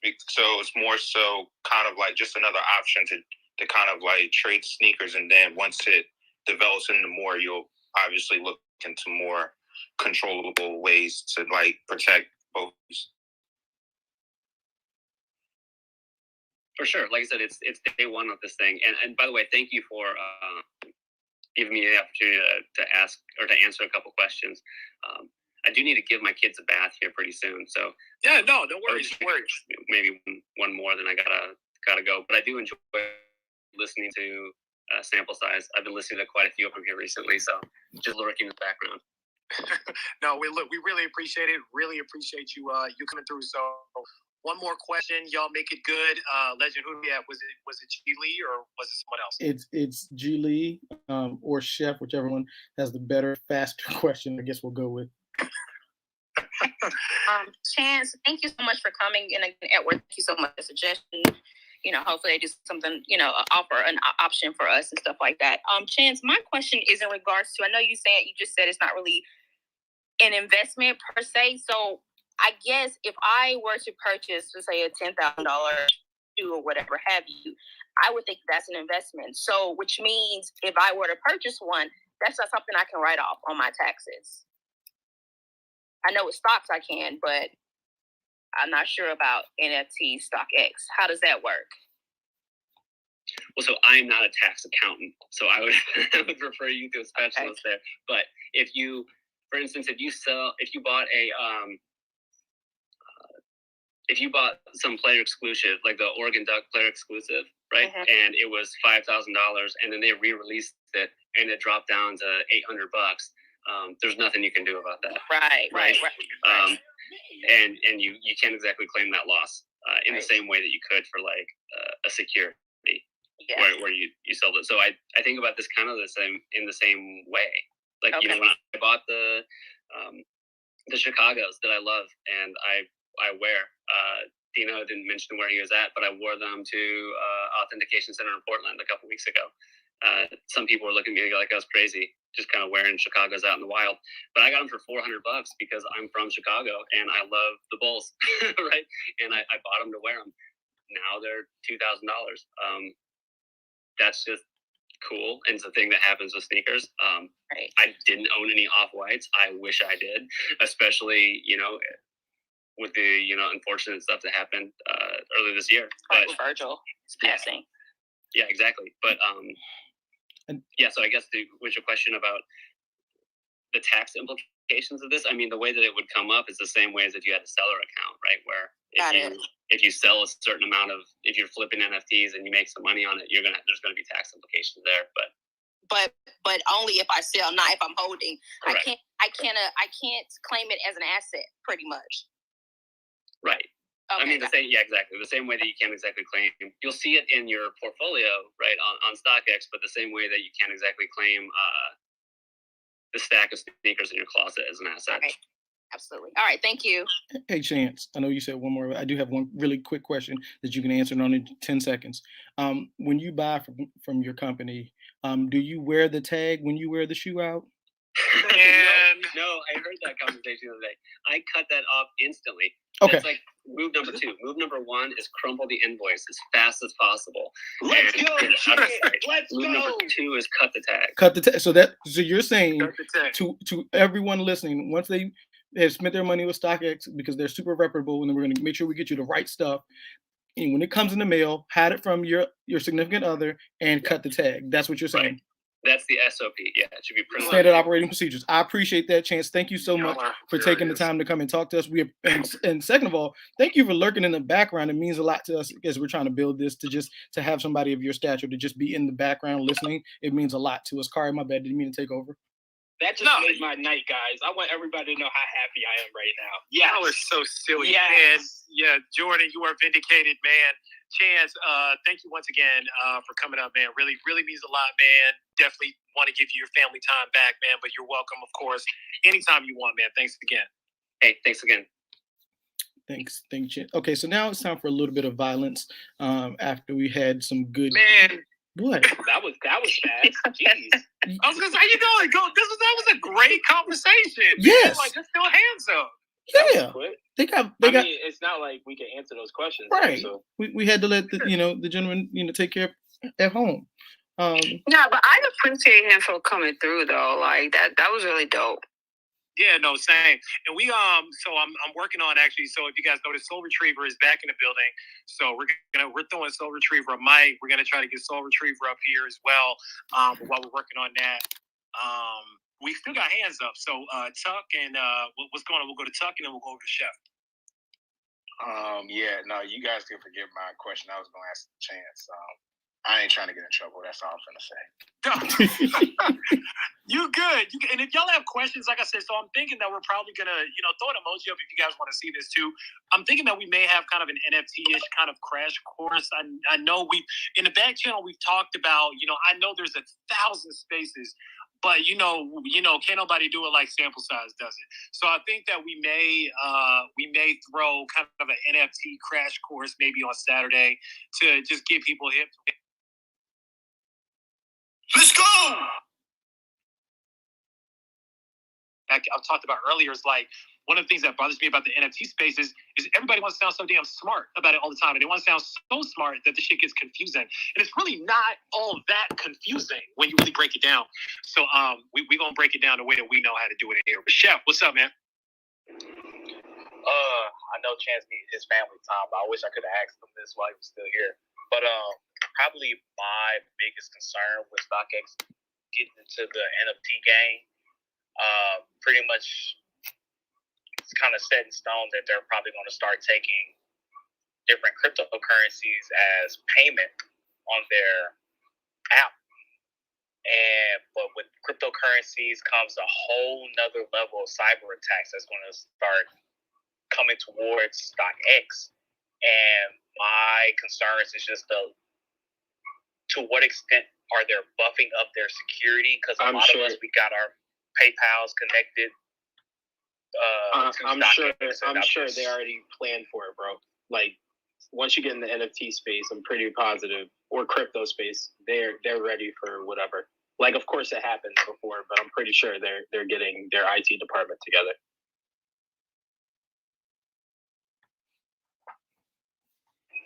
Yep, agreed. Sorry, I was shooting over at DM. We're still working on getting Soul Retriever up here. I'm gonna send over a mic. If you see it, guys, just go ahead and grab it and come on up. But in the meantime, I think that Jordan is spot on, by the way. I'm pretty sure, especially after the breach, because you guys remember, I mean, even after the breach happened, they incorporated two-factor authentication and all these other new security measures, and the wallets, right, that we use to hold, if you have a wallet or a crypto wallet, those things are like super secure as well. So I'm sure that there's going to be a lot of security measures in place to make sure. Legend Jordan, can y'all send Soul Retriever a mic? They said that they're not seeing it, so it might be something going on my side. So if y'all can throw a mic over to them for them to come on up as well. I got it. Juan Wilson. Make some. Wait, Juan is up here. Oh shit. Okay. Juan, before you start, just know, don't start. Oh my goodness. No, Juan, start. I love when he talks. Go ahead, Juan. What's up, man? You see? What's up, dude? See? You see? See? That was the infamous Drake sigh before he goes and kills. Actually, Juan, hold on. I'm sorry. Not to cut you off. Soul Retriever, leave and come back, because I've tried to send you 2 mics and it's not working. So leave and come back and then let us know when you're back. Go ahead, Juan. My fault, bro. No, you're good. So I think as I get older, I lose patience for all the BS, the administrative answers that people try to feed us. My problem with this, I don't have a problem with NFTs. I know people make a lot of jokes about them. There are people that know way more about how to invest and creating and where to put them. And I respect that. I mean, that's a whole digital space that I don't fully understand. And people are making, their livelihoods. I mean, people have made in a day what I'll never make in my entire lifetime. So, for me to discount that community would be the same as people who discount the sneaker community. And I don't want to do that. But my biggest problem is, once again, we're trying to get sold something. And it's being quoted as an experience, or how, there's perks to this. $10,000 I'm paying you $10,000 to hold on to my shoes. Like, I don't need to pay you. I can just pay the $1,500 and have the shoes. Like, I don't need a golden ticket. I don't want no golden ticket. I just want a pair of chunky donkeys. So, when it comes down to it, that's the problem that I have. Because by saying, hey, yeah, you pay that $10,000, and to say it's not an investment, and if that loss, I can't claim it on my taxes, then what's the benefit? there is no benefit there. And those are the questions that no one can answer for me, because, I mean, a lot of people who store their shoes, you're not going to put something in a vault that's not an investment. It's either a keepsake or an investment, right? Well, the difference between this NFT and normal NFTs is you actually have something like tangible on the other end, where other NFTs, it's literally just in the sky, you could say. So I get what you're saying, but at the end of the day, if let's say you don't want to sell that $10,000 shoe, which you would be absolutely crazy not to do, but let's say you don't want to do that, you can say, hey, I just want the shoe, and now you have a $10,000 shoe in your possession, if that makes any sense, where normally you wouldn't have anything. Oh, no, that part makes sense. But tell me that how many shoes are going to $10,000? I mean, NFT spaces, once people get a hold of, like, in my opinion, the sneaker community NFT space, it's going to go for more than $10,000. It will. It just takes some time. The shoe or the NFT? The NFT. So technically the shoe, but the NFT, because, again, at the end of the NFT, there is a physical shoe. So, yes, the shoe that you own, a.k.a. the NFT, if that makes any sense. Right. So, which kind of leads me to my biggest point is this isn't for us. Once again, we're getting into a space when we talked about what was it? Whether it was gentrification, we talked about the sneaker space and how people are being alienated from it. The people who created the culture are being alienated from it. And that's what's going to happen, because I guarantee you this too. Not only those NFTs are going to go up, well, people are going to guarantee that their shoe is worth that much. So the price of them shoes are going to start going up. I see your point. That's a good point. Yeah, I mean, and I want to be real. Like, let's keep it a buck, right? Like, this is a hype game. You know what I mean? And so, to Juan's point, right? Like, a lot of this is built off of the hype of the NFT right now, which has a very high buy-in. NFTs, you know, historically, like Juan said, this theoretically isn't. I mean, who's got, you know, 3 bands, 5 bands, 10 bands to toss around right now, right? So it is a cool incentive, the fact that it is kind of backed by a physical product. But you know, that's a small incentive, right? When you look at the grand scale of it. But honestly, the NFTs they tend to be about the flip. You know, I want to stick a pin in this. We do have Soul Retriever on the stage. I want to make sure they can hear us and that they're good. Can y'all hear me okay? Yep, all good over here. You guys hear me okay? Yep, got you. So thank you guys also for joining up. Interesting topic that Juan actually brought up. So, you know, if you guys want to jump in there, kind of give your take on the NFT launch, like, the floor is yours. Yeah, for sure. Thanks. Been hopping in and out. Was busy with some stuff, but really enjoying the space and the people on here. Yeah, obviously we were super excited about all the information that came out today, and, you know, excited to see kind of where it goes. Obviously, there's some questions that arose from the information that was announced, and some of the stuff that wasn't announced, or kind of that can I guess be elaborated on. But yeah, I guess as a whole, just, you know, was hearing the end of the discussion, and someone mentioned violence. I guess we're here to fuse some of that, and I think definitely excited about everything in regard to this. I think, you know, if anything, this kind of just goes to show that you know, I think it's a good signal for the roadmap of Web3 and crypto and blockchain and where that's headed. But definitely in regard to what was really, you know, announced today, some questions remain. And I think, you know, the people that were on here earlier on StockX, thanks for being there. And I think hopefully they answered some of the questions. If you guys had any specific things you wanted to ask us about, happy to shed some light on any of those topics. But overall, super excited about the information. But definitely interested to hear more of what's to come. Yeah, absolutely. You know, and so we and if you guys have questions for Soul Retriever, you know, I put the tweet up on the screen up at the top. That is a link to their article that they put out there as well. They went in depth with what it is. So if you guys want to speak with Soul Retriever, feel free to pop up on the stage as well. Same rules, everybody. No dumbass questions, please. for Soul Retriever. Don't, it is what it is. But so really just I think one big thing, and I'll kind of jump off this topic here. One big thing that we talked about is the ability for StockX to take back the NFT, which is something that we really don't see very often. Can you guys shed a little bit of light, just in case we aren't clear on that? What it really is, what the circumstance would be that they can take away an NFT that you own? Sure. So my only knowledge of that is what I purely read from their terms. Obviously, I think Chance, who was in here before, might have mentioned some something in relation to that, but I have no context more further than anyone else that's reading their terms as to what that might mean.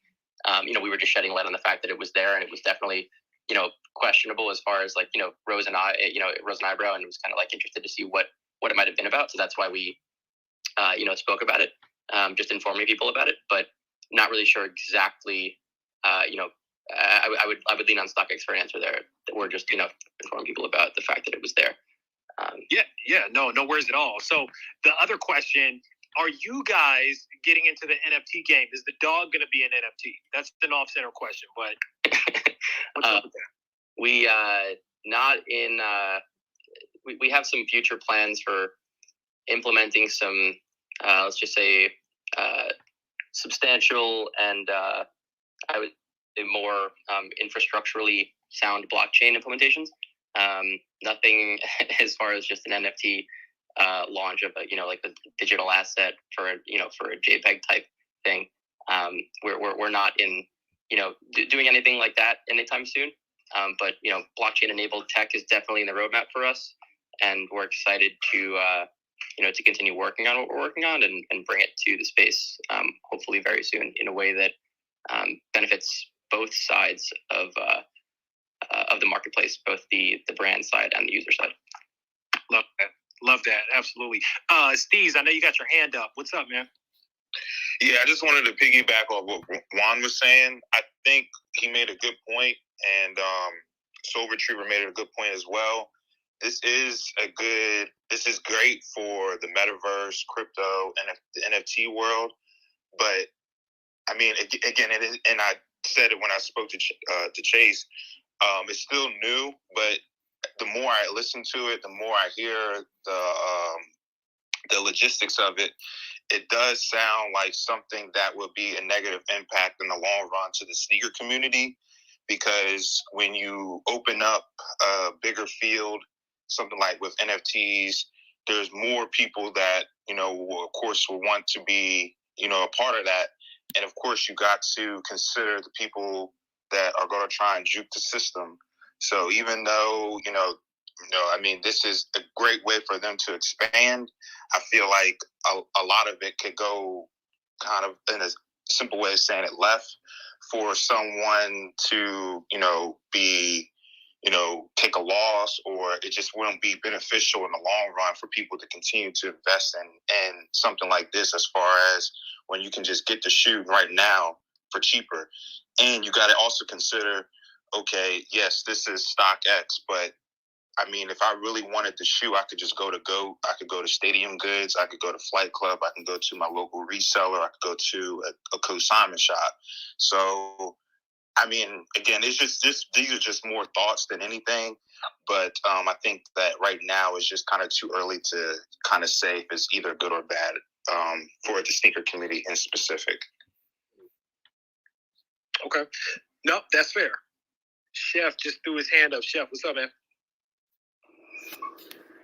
Yeah, so when I talk to my parents about this, crypto NFT stuff, they just call it funny money. And the more that this gets discussed and the more I learn information about it, it just seems more and more like funny money. I understand Juan's reservation as far as with NFTs of shoes and how it's affecting the price of physical shoes, but I don't see one digital copy of the shoe having so much power over a price of multiple physical shoes to where that is going to.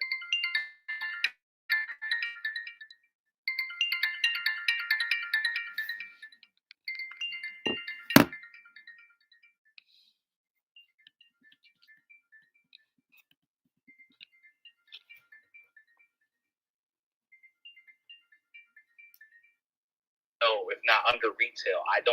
I don't see that shoe ever reaching the same price as the NFT. But I do understand that he has reservations about that. Yeah. No, that's fair. And so let's go to Jordan and then Juan and then G Lee. What's up, man? So just to respond, because I'm personally a conspiracy theorist, but what they're doing, like they're making another way of life for certain people that have a lot of money, and you could say the metaverse, whatever. If you watch Ready Player One, people will technically live in that space. So money will be, air quotes, funny money to us who live on Earth and the physical, where other people who live in the metaverse will have that money. That's where crypto and all this stuff come into play. So we just have to, unfortunately, either get our heads around it or we're going to get left behind. I mean, it depends on where we technically live life or where life takes us. Is the metaverse actually going to become our physical space? Does that make any sense to anyone? That makes a lot of sense to me. It'll make robbing a whole lot easier. I tell you that much. Everybody's gonna have their goggles on. They ain't even gonna know I'm there in the house. But that sounds like niggas that's broke on the internet and real life pretty soon. That's what it sounds like. Yeah, there might be some people that are broke, but then again, I refer back to the movie. There's going to be some people who absolutely have a ridiculous amount of wealth, like right now, who will run that world or who will have it a lot easier and be able to, you could say, pull strings easier than the regular Joe Schmo in the metaverse. I'm trying to be politically correct. No, yeah. To say it. No, yeah. No, I'm with you. Yeah, no, I know where you're going with it. Trust me, I really do. I know where you're going with it. Okay, so let's go to Juan, and then let's go to G Lee, and then was Soul Retriever next after them or Brandon? I want to make sure I go in order. Soul Retriever and then Brandon. Soul Retriever. Okay, so Juan, it's on you, man. So Jordan, 100%. I appreciate you.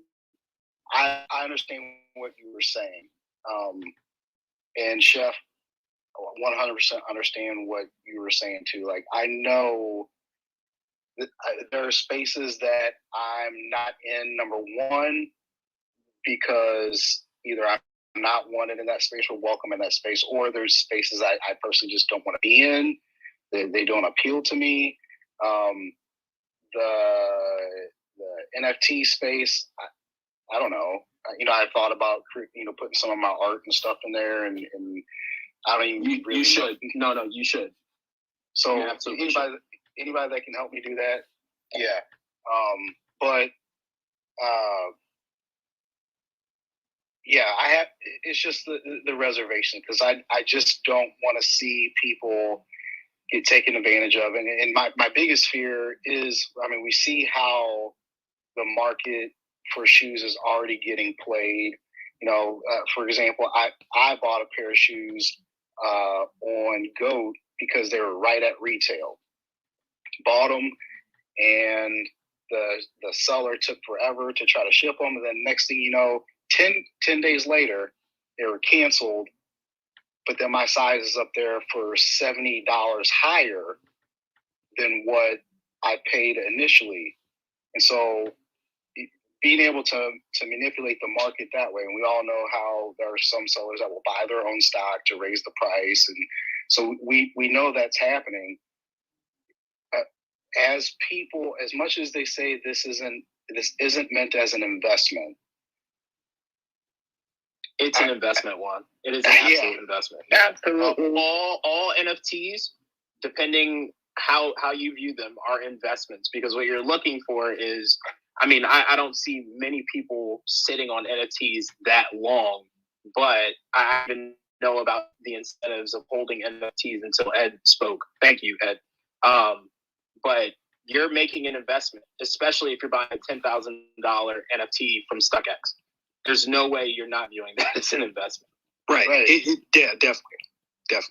So that was my confusion, especially for people in the sneaker space, that aren't wealthy, but are looking at this like, hey, man, this is a good, possibility or opportunity for an investment, and they do this. Well, that's my fear, is they're kind of getting led the wrong way, when someone from StockX literally says, no, this is not an investment. This is how you trade shoes, and it's about the sneakers when it's really not. But StockX thrives on the quick flip, right? I mean, let's think about that, right? Like, I mean, StockX is alive and it's worth this much money, and I want to make sure we get the hands.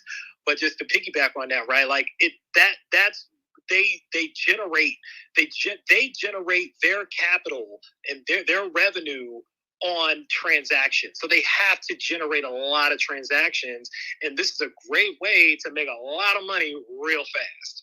You know, so just kind of jumping in on that train. No, you're right, Carter. You're absolutely right. It's like they said, shoes have already gone 100 times over already on there in however many hours since they opened their NFT space. Mm-hmm. So people are already cashing in on their investment. It is an investment, though. I love what Chance said, but from us being regular people, no offense, Chance, if you're still in here, I loved what you said again. But us being regular people, it is an investment. No, touche. And I think he's here to hear all that.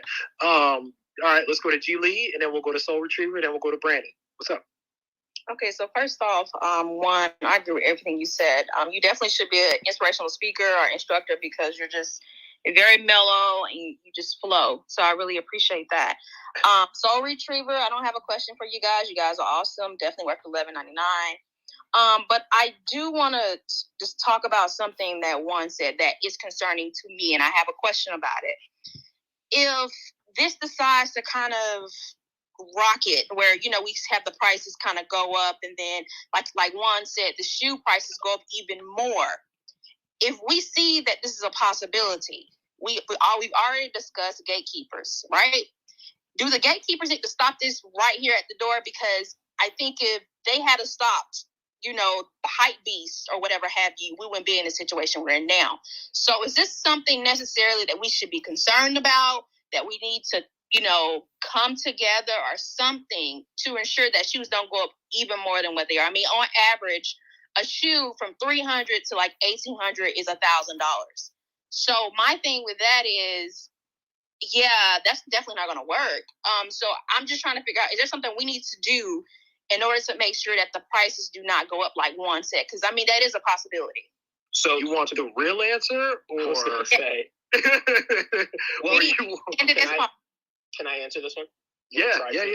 So again, there's two different worlds here. So we're hoping that the physical world does not get touched, if that makes any sense.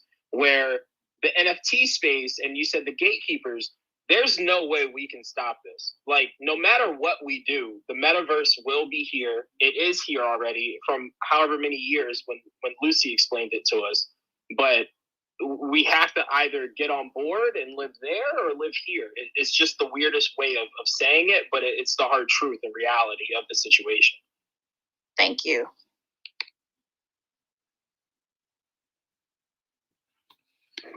All right. My bad. I was answering a DM. So we have a DM. I'm actually going to bring up somebody in just a little bit here that actually said that him and his team actually built the NFTs for StockX as well. So this conversation is getting even more interesting. But Soul Retriever, it's on you guys. What's up? Awesome. Quick thing, and then I'll hand over back to you guys. G Lee, by the way, shoot us a DM on Twitter. I'll give you a lifetime to the app. Appreciate the support. Yeah, just bouncing off of a couple of the things that were just mentioned. Obviously NFT, big buzzword, a lot of exciting stuff that's going on in the sneaker world and beyond, and a lot of awesome opportunities it presents to everyone that's involved. We definitely encourage everyone to look beyond just NFTs and what Web3 and blockchain brings, and sort of how that's going to change a lot of the things that we use every day. And I guess would pose the question of sort of what other potential, Web3 implementations and potential, uses of blockchain might, exist and be sort of useful in the sneaker space beyond just, the NFT program that StockX launched. But again, Kari, thank you for doing the space. Excited to do another one with you in the very near future. And thanks for everyone for being here. Really enjoyed this discussion. And with that, I'll shut up and let everyone else talk. No, I appreciate you guys. Listen, the cat's out of the bag now, just so you guys know. So, Soul Retriever being in the building tonight was not just, for the sake of the StockX NFT, which I appreciate them being in the building, but we sample size is cooking up with Soul Retriever. So what you guys just heard tonight is a small tease of what we have coming, but we got some really dope things coming with Soul Retriever. We love the app. A lot of us are personal users of the app. I'm a personal user of the app as well, paying for it. Money very well spent. So thank you guys as well. Feel free to hang out. I just got my alert that it's my turn for Soul Retriever, so I'm kind of excited about that. Like literally yesterday. Nah, it really is a game changer. I'm not even bullshit. Like it really is a game changer because I suck at raffles. So like for them to have something that reaches out, it reaches across so many different retailers, and it's really easy to use. Like I know I'm gonna sound like an ad right now, but like for real, it really is the real deal. Like y'all know I don't put my name on anything unless I genuinely rock with it. Like, and I genuinely rock with Soul Retriever, like for real. Like it's really dope. So we got some really dope stuff cooking up for y'all, for sure. Appreciate the love, guys. Really, really do. Thanks, Kari. Yeah, absolutely, man. Absolutely. All right, let's hit the hands, man. So we got Brandon, we got Johnny, and then we're going to switch some mics out, man. We got 6 requests, man. So let's keep it going. Yeah, guys, thank you so much for having me on the space, having me as a speaker. Love the space, love what you're doing, Kari, and it's a testament to what you're doing to have, individuals from StockX and Soul Retriever in the room. So definitely enjoying what you're doing. But I want to speak from kind of a point of confusion, right? So, with being in the NFT space and, delving into it the past year and a half, this is kind of opposite of what the blockchain and what NFTs and Web3 was promised. And I think Soul Retriever can speak on this because they sounded like they had some knowledge on this, where the blockchain is a public space where the works are giving value back to the creators, where the creators are creating art, they're creating items, and they're getting compensated for that. And that's a big reason why there's excitement around this space. What this sounds like it's closed off. This sounds like it's the ecosystem inside of StockX, where you're essentially buying what they're saying is an NFT, but it's not purchased with cryptocurrency. It's not through a wallet, so it's not public. And who's to say, really, that the shoe that you are claiming, the shoe that you are supposedly having in that vault, that item even exists until it is claimed? Now, I just have, confusion, just like a lot of people here, being that the blockchain was promised to be an open space. Not only that, but it seems to me that this is revealing that there's some kind of partnership or some kind of agreement between the manufacturers and the third-party sites, where because if you look at the NFT, the Nike's logo, Adidas's logos are on the NFTs. That has not been done with any other program, any other project in this sneaker space. Hell, even Artifact, who Nike couldn't use Nike logo. So what is going on here? Has it been revealed that there is some kind of manipulation with the manufacturers and the third-party resale sites to drum up demand by choking supply? And who's to say? I mean, to me, from my perspective, this is a great way, and kudos to StockX on creating the utility first. This was coming for, utility NFTs, but creating the utility. But what they're doing is creating an income source. They're transacting items, taking their cut, and there's no item to be set up. There's no item shipped. There's no item to be claimed until ultimately it is claimed somewhere down the road through their marketplace, they say. So I'll be quiet and listen, but I love the space, love what you guys are doing, but I just have confusion that this kind of goes against everything that the blockchain has been so far. And it being a closed space, I wonder what the relationship is between the manufacturers and StockX, because for StockX to use those logos, especially with Nike and all the manufacturers going through their own NFT programs, why are they allowed to use these images? And what is the relationship and what is the guarantee that these items actually exist or actually procured until someone redeems them from their said vault. Great way to generate income with an upcoming IPO, but I'm not sold just yet. No, that's very, very fair. Appreciate that. Appreciate those insights. That's a good question. We might get an answer to that based on a hand that just went up, so I don't want to speak too far. Jordan, did you have something to add? Or I was going to say the IPO might change things with the wallets and all that stuff, because like you said, the blockchain is the grand scheme of things, if I'm making sense when I say that. So what you're saying, actually, it actually is thought-provoking. And of course, in my opinion, I don't care how this sounds, everybody's in cahoots. Nike, Adidas, all those motherfuckers are in cahoots. All of them. Whew. All right. On that note, Legend, I see you got your mic on. Did you have something you want to add to, or you good? Nope, that was just me forgetting to mute it. Okay, all right, I want to make sure I got you. Now you good. All right, let's go to Johnny, and then we're going to go to EV.East. Okay, yeah, I just wanted to say, I listen to you guys every Tuesday, so I like it. It's a good platform, and it's my 100th time listening, but first time talking. But I just couldn't keep quiet on this one. I'm into the investing thing, and I do a little bit of day trading and things of that nature, and I dabble in crypto a little bit. So I would caution people. I know everybody keeps saying, investment. I would caution people on looking at this as an investment, only because of the simple fact that it's not. Even though they're saying, okay, the NFT is backed by a physical shoe, I think that actually makes it worse, and I'm gonna tell you why. Because when you have a regular NFT, they're like you guys were saying, it's not really something tangible. It's just something that's there on the blockchain that says you own it. It's not a tangible item. But by this NFT being backed by a specific or a tangible product, it's like, okay, how sustainable are these gains? Like, for instance, you guys were talking today about the Amanier 3s, how the NFT was going for like $5,000. But the last time I looked, the shoe was like worth $900.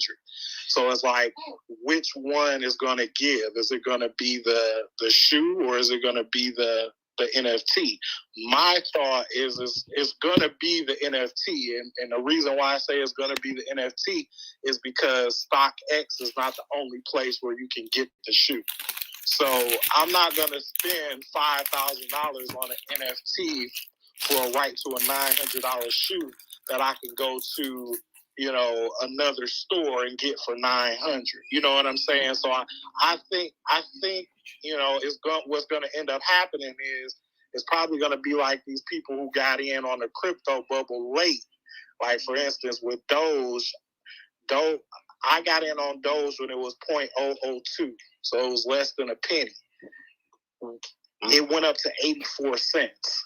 And a lot of people start buying at 84 cents. They were putting all their money into it. And then what happened to Doge? It ended up plummeting and going down. And now I think it's at like 17 cents or something like that. But it kind of leveled back off. So it's like, I think that's what's going to happen with these NFTs. Like, people are going to buy early. And the people who buy early, they're going to make out like fat cats.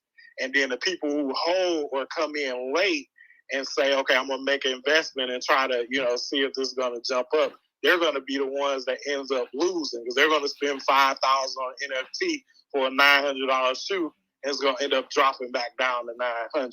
That's how I'm looking at it, just looking at my, my finance brain. So, I mean, that's my thought process, but I just wanted to let you guys in on how I was looking at everything.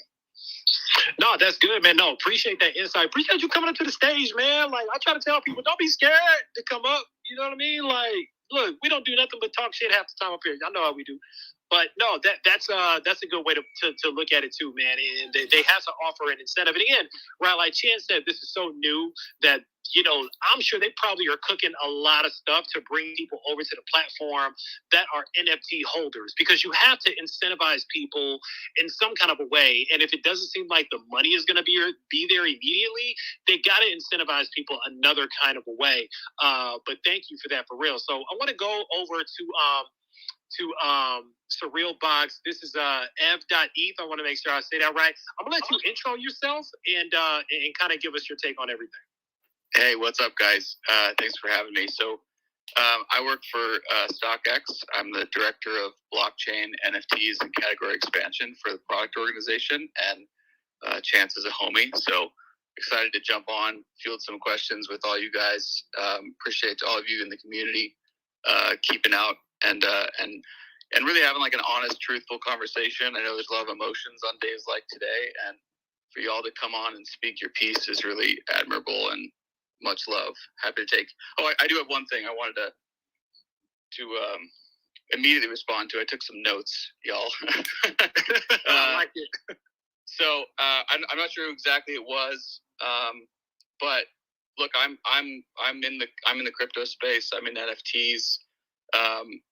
That's why I'm in the spot that I'm at StockX. Some really good points were raised that like pulled on my heartstring. That was like, why are you guys building off a closed environment? Why isn't this connecting directly from a trades into the blockchain itself? Why are you holding a sub ledger? So that means we're tracking where our customers own. And there's really some really good reasons behind that. And I think the person who asked this question will know some of these reasons behind it. Right now, basically where all the liquidity exists in the blockchain, for if anyone wants to drive any sort of volume of sales at all, like we do in the sneakers world, which is way more liquidity, like dwarfs the liquidity that anything in the NFT world could possibly have, is the amount of trades that happen in sneakers. Really the only blockchain to do that on right now is Ethereum. And Ethereum, for those who may not know, is stupidly expensive. Stupidly expensive. And so if we want to provide the value that we think is the important value for these people that want to participate in the market, the only way to do that without charging way more than our current transaction fees that we offer right now on StockX is to do a subledger, so that we don't have to charge gas fees to everybody who's trying to buy all of that stuff on the blockchain. So we want to pass on the savings to people who, and I appreciate Chance that he didn't say this word, because I know he is as close to this as I've been, who invest in NFTs. We can use that word. It's people are I'm not promising that things are going to go up or down. That's the nature of investments. But these are investments, and people are investing in NFTs.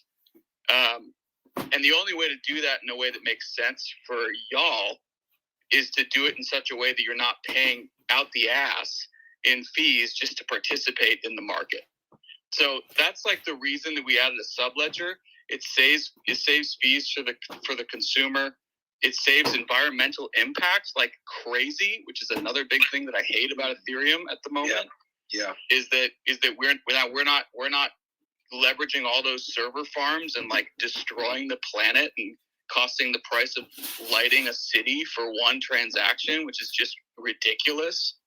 And we're allowing people to trade things in an instant way, which also is not something that happens in Ethereum right now. There's a lag time between something actually being pushed for the blockchain to move it and getting settled in the blockchain. So we're solving for instant trading, low fees, and low environmental impact, and that's the reason we've done a subledger.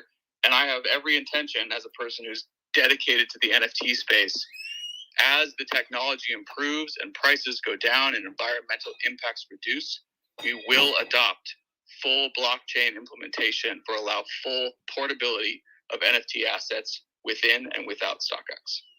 Wow. So I don't know if you guys realize what just happened, but this man just dropped a bomb in here. Actually, a few of them, if we're being honest. So thank you for that. And again, feel free to request a mic if you guys have a question for the director of NFT at StockX. This is really major. These people that we had in the room tonight, I'm extremely thankful. But But I do want to piggyback on something that he just said, because that's actually very true. I don't know if people understand this, right? So I want to dig into that a little bit. Ethereum, this cryptocurrency that we're talking about, right? Remember when I told you guys about ledgers, just like you talked about sub-ledgers and ledgers, right? They're like these publicly viewed bank statements that show you all these transactions. There's so many transactions that there are these server farms, like you guys have seen in movies and stuff. They're just computers and computers and computers that they're generating so much energy, because these things run 24/7. They're generating enough energy that it could literally power a small country. Like, that's a real thing. Like, it's horrible for the planet what's happening right now. Like, this isn't a climate change space. We won't totally get into that, but it's literally like destroying the planet. What these server farms are doing as far as the energy that they're generating, and they're pumping out every single day, and it's only getting bigger. It's quadrupled, I think, in the last 8 months. I've really been doing a lot of homework on this stuff on the side, and the energy consumption in this thing is nuts. So to that point, I gotta keep it a buck. That gave StockX some points, what he just said, as far as being environmentally conscious. I'm not mad at that. I know we feel a lot of different ways about this, but that is a point for them. I will give that to them. Okay, we got some hands up. I want to make sure we get to the hands. Legend, you know what we got, or Jordan? So I know that it's Brandon. It's Brandon Tuck. I don't know how to say dude's name with the Paxton. PXMN. That's Paxton. Paxton. I'm sorry, my man. I'm sorry. And then Leo. So it's legit in the line. Yeah, in that line. But let me say something really quickly, because I did notice something with everyone that came in that spoke from their business perspective. I want everyone to understand, when they're answering questions, they're trying not to make themselves liable for, oh, well, you said on Twitter this. So I want you to kind of be conscious of that when you're asking like specifics. Well, what if I do this and that? And then if something goes wrong, you say, well, you told me on Twitter. So you got to be conscious of the question that you're asking, because they're not there. And it makes perfect business sense. They don't want to say anything that could come back to bite them in the ass later on. So just kind of be conscious of that. I'll be straight up with you guys. If I can't be specific about something, Yeah. I'll tell you I can't. Well, that's what I'm saying. Just making sure, because I know I was listening to some of the questions earlier, and it was like, I know that the answer kind of wants to be said, but also you make yourself liable if you say something or it doesn't happen as soon as they think that it should. So, but I appreciate that. All right, Brandon, it's on you. Hey, what's going on, everybody? What's going on? What's going on? George, man, I'm just calling to coming through just to say, man, thank you. A lot of spaces that talks about NFT don't look like us, even on a Twitter space. Like, sometimes I'll be up at night at 12, 1 o'clock, and it'd be people talking about NFTs, and it'd be 400 people in there, and I scroll down and maybe 3, a little darker, one put it out there. So I'm glad y'all bring it up. Us being the minorities, we're going to have is this a Ponzi scheme susu type thing, because as a minority we've been messed up so many times and hoodwinked that we really don't know. But once I do my research and see other people are really deep inside of it, like you go on Twitter space at 9 o'clock to 1 o'clock in the morning, it's 400 or 500 people literally in one space talking about NFTs. And I think us as minorities, we really need to at least learn more about it, but in layman terms, because they're talking about stuff I have no idea what they're talking about, bro. They're talking about, everybody has like an 8 as an icon, and everybody got ETH or Ethereum and stuff, but they don't talk in layman's terms because they're all already in it. Most of them are DJs and artists, but I'm so glad that sample size actually did this. I'm just calling to say thank you. Just keeping it aware, Michael Jordan is coming out with something similar in the metaverse. So I think that y'all bringing it up so we don't get left behind in this metaverse. So that's all I got to say. And that's love. We appreciate that. Yeah, no, that's love. That's love, man. Yeah, and we definitely want to do that more. I do agree, like there's a lot of money in this room. Like, I'm just going to keep it a buck. I know we kind of joke on each other, like, oh, you're rich. But there's enough money in this room where we can make some shit shake. And the problem is access to information. That's why I'm very thankful for everybody taking their time tonight, especially the people at the brand, taking their time to answer these questions. So I don't want to belabor it. Let's jump back into the questions. Who do we have next? Was it Tuck? It was it was tough. But hold on, Tuck, before you go, one thing that Brandon did ask me to do, Brandon, it's been over 2 weeks. I need some content from you. You asked me to do that. so we can keep each other honest. So I did want to throw that out there in front of the group so you have a little bit of pressure. Thank you for keeping me on my toes, bro. Thank you. Yes, sir.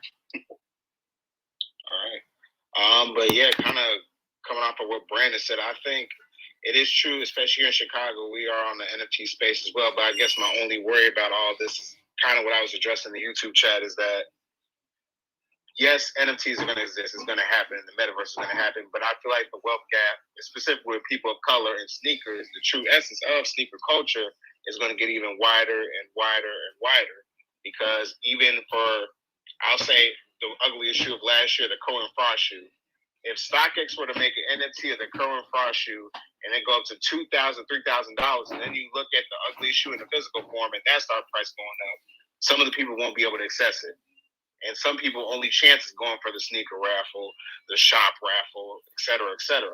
So that's my only issue. And just if the StockX people are here, So Achiever people are here, do you plan on creating like either a scholarship program or a program to help people of color understand NFTs and train them in NFT work when it comes to sneakers, art, or media, et cetera? So that was my only question. I love the question, man, and much love. And we definitely feel you guys from a community's perspective and everything that we do. So I will say that, yes, we want to drive access. It's one of our key values as a company is driving more access to more things. And if you keep crypto in a world where it's being traded with Ethereum in unregulated ways, and you aren't bringing it into a place with US dollars to allow people to participate in it in a way that makes sense, at least more sense. I'm not going to say that if everything makes complete sense in the space. It's still very, very early, but that's like part and close to what we want to do for bringing more access into the space, is to use the currencies that the mass majority of the people are using to allow them to participate in a way that feels like it was otherwise not available to them. And look, in terms of the kind of spread between the physical good and the digital good, again, I'm not going to comment on what the specific drivers of the spread are, because I don't know, if I'm going to be totally like crystal clear with you guys. But I think that there's every reason to believe that there's a future in e-commerce in general where this kind of transaction fee can be normalized and doesn't have to be something that's only reserved for the uber rich and people that understand and can participate in it. And somebody has to start that process. And that's why I'm thrilled to work for a company that's wanting to start that process to drive the economics towards the mass and for access for the majority of consumers. With regard to education and getting people on board and locking arms around that, we have a bunch of stuff in the works. This is day one. We have a head of brands and partnerships and a head of diversity and inclusion that have all been engaged on those fronts. There's going to be more rollouts that are going to happen in the weeks and months to come. So we're just getting started. I like that. That's interesting. Okay.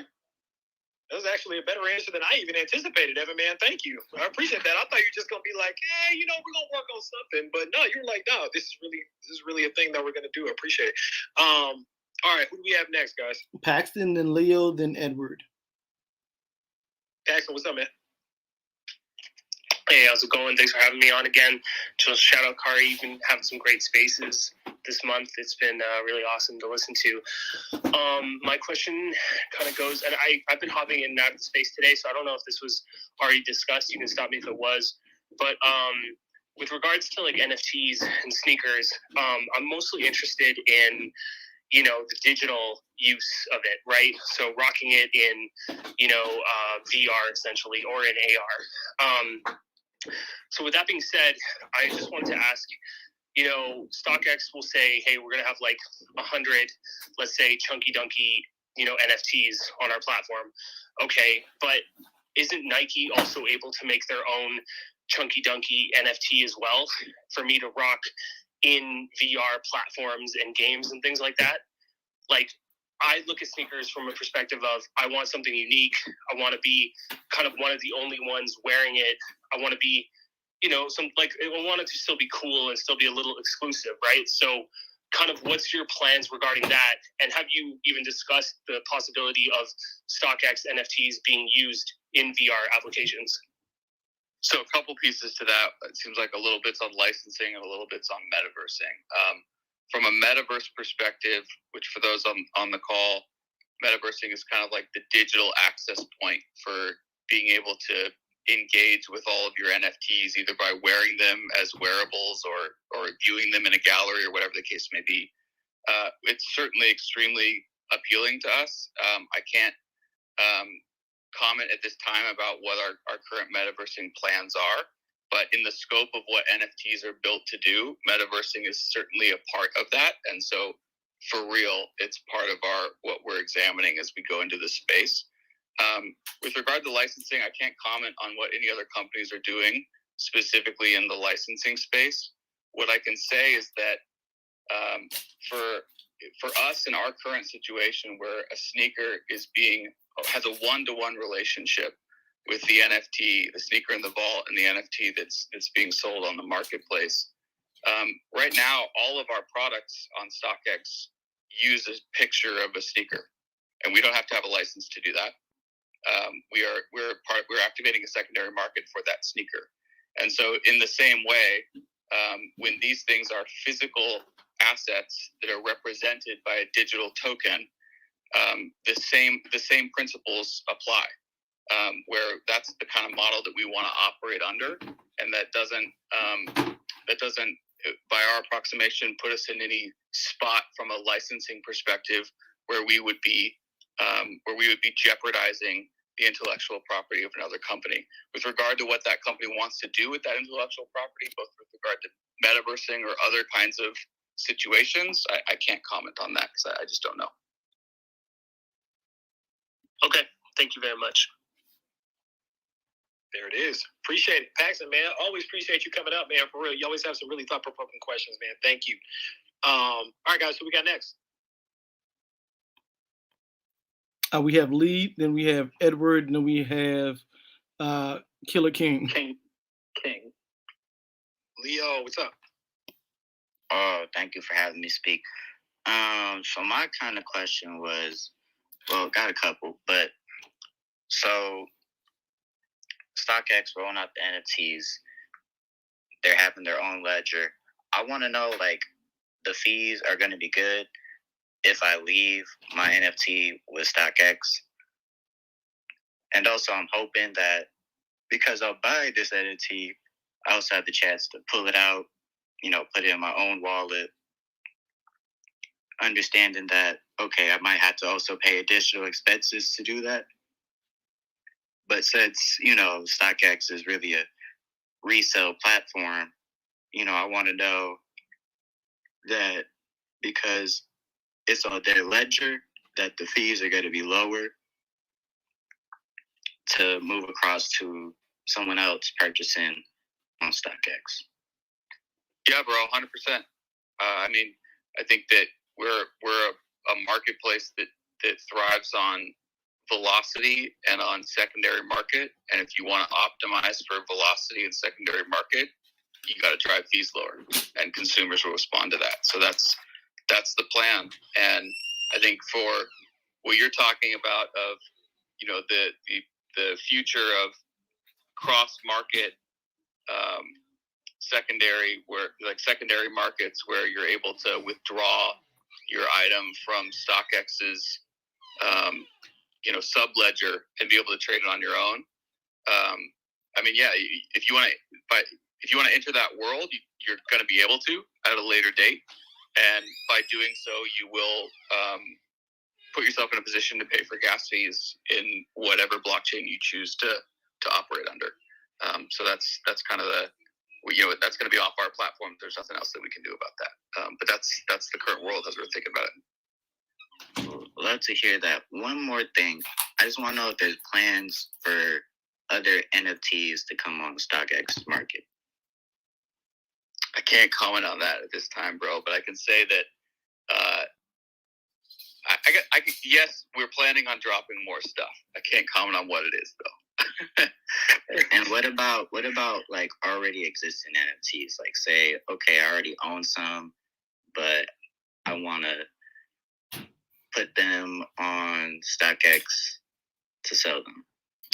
I can't comment on the partners that are currently, are or aren't talking with us about specific NFTs and specific applications. What I can say is that I fielded a lot of calls today. Got to plead the fifth on that, man, right? Okay. That's it for me today. Thank you. Thank you, Leo. Leo, appreciate you, man. Thank you for that. I will say, man, I know you can't say anything, Evan, or anything like that, but I saw some very interesting merch on StockX today, and I was like, I wonder. I'm just gonna leave that there. I'm not gonna say anything else. So, guys, who do we have next? Was it on we got King, then Brandon. No. I'm sorry, Ed, then King, then Brandon. Okay, yeah, it's on you, Ed. What's up, man? I thought Brandon went already. Either way. Yeah, I think he came back up for He came back. Okay. He came back for one more. But yeah, it's on you, Ed. What's up, man? Yeah, I got one more. That's all. I'll wait for you. So I just kind of wanted to circle back to a couple of the other comments that have been made. Talking on Juan, what he was talking about with the sustainability of the prices and options versus, going the NFT route or the real thing. I definitely agree. I think with NFTs, kind of the appeal of it is nobody else really has that same NFT. Each NFT is unique. It has, unique features and things like that. And that's kind of what gives each one of them its value. The concern that I have, again, with the StockX NFTs is just, the enormous inflated price right now is going to be hard to sustain and try to turn around and resell it later on. Again, I'm talking, months down the road, not, this week when all the hype has been built up, but, to try and sell that NFT to somebody when they can turn around and just buy the physical shoe for, $9,000 less. The other thing I wanted to comment on was, I forgot who it was. It might have been Chef had mentioned the comment with his parents about funny money. And I had a similar discussion with my family about it. And basically what it came down to was you have to understand the only thing that gives physical cash, fiat cash, our dollars, value is the government. Look at other countries where they have unstable governments and the money's worthless. So you could really make an argument that our physical money is funny money as well. Because when you look at the instability of, like what happened at the Capitol last year, that could have, crippled our economy. Our dollar could have, plummeted based on something like that and turned it into worthless paper. I just think with NFTs, with cryptos, I think it's a unique opportunity to redistribute the power of money in this world, not just our country, but our world. And I think, regardless, don't feel scared about it. Find some groups on Discord, on Twitter. I went with a lot of the smaller NFTs to kind of get comfortable, and they really were helpful. Comments were made about the Bored Ape Yacht Club, and a lot of those guys, yeah, they talk down to you like you're stupid. They try to use a lot of fancy terms and things like that. Find some of those smaller groups that are willing to, interact with you and talk with you. Find the NFT version of Sample Size, where you can be comfortable with people, where you can talk and just, provide your opinion and learn. And then, just one other thing to Juan. If you ever go into the NFT, man, let me know, because I will be down to buy one as long as you can get me one of those backdoor shirts and an extra large. I told you, Juan. Listen, Juan, I'm trying to tell you, if Juan is in here, listen, man, I'm trying to talk to Evan, man. Evan, he's a smart guy. Talk to somebody. But listen, I'm trying to tell you, for real. And, one good thing on that, because you mentioned some great points, Ed. Look, guys, I'm not going to pay $100,000 for a chunky dunky NFT right now. It's a personal choice of mine. That's not something that I'm going to do. But I think that the platform is saying that. Like the last sale of the Chunky Donkey on StockX right now was $12.5, which is roughly what the market price is. And yeah, somebody threw off this insanely highball offer, but they do that on physical shoes that we're selling on the platform without an NFT. Anyways, there's highball offers everywhere, and so it's not selling at $100,000 because everyone is like y'all and understands that this is something that's attached to a physical thing. So, I think the market will speak for itself in time. Oh, absolutely, and I agree with that. I mean, we don't all have deep pockets like Harry does, but the part that scares me slander about my pockets. Sorry, the part that scares me is it's a game of hot potato right now, and the question is who's going to get left holding that hot potato. If it's Bill Gates, Bezos, Musk, one of them holding the bag, okay, fine, probably no big deal. And maybe for the people that are buying it right now, that's no big deal either. Maybe they've got that money to go through and do it. But that actually leads to another thing that I just thought about. Not bagging, supporting, or anything like that, but I wonder if this is really why companies are starting to push things like Klarna and things like that, because with these prices going up, it's going to be a whole lot easier for somebody to spread out a $2,000 payment over four payments rather than dropping that $2,000 all at once. But I did have one question for you, Evan, and then I'll hop off. So you mentioned Ethereum. Have y'all kind of looked into other crypto exchanges as far as your concerns over gas, the environment, and things like that, like Solana, Algorand, things like that? Yeah, we did it's a great question. We did a pretty extensive review, and at the end of the day, because our marketplace, look, I know people have been a little worried in this chat as well about the crypto buyers are going to dominate this and price people out, and I just want to perhaps provide some reassurance that the market size of sneakerheads compared to crypto, NFT, Ethereum crazies is way, way, way, way, way bigger. So I think it's very unlikely that the crypto heads that throw out these highball offers are going to get them fulfilled, and that that's one of the beautiful things about the StockX system is that the majority of the consumers speaks on behalf of the prices, and that's where pricing equalizes out, is based on consumers. And so, yeah, we did look at other blockchains, but at the end of the day, in the same vein of the things I just said, none of those blockchains have developed liquidity like Ethereum.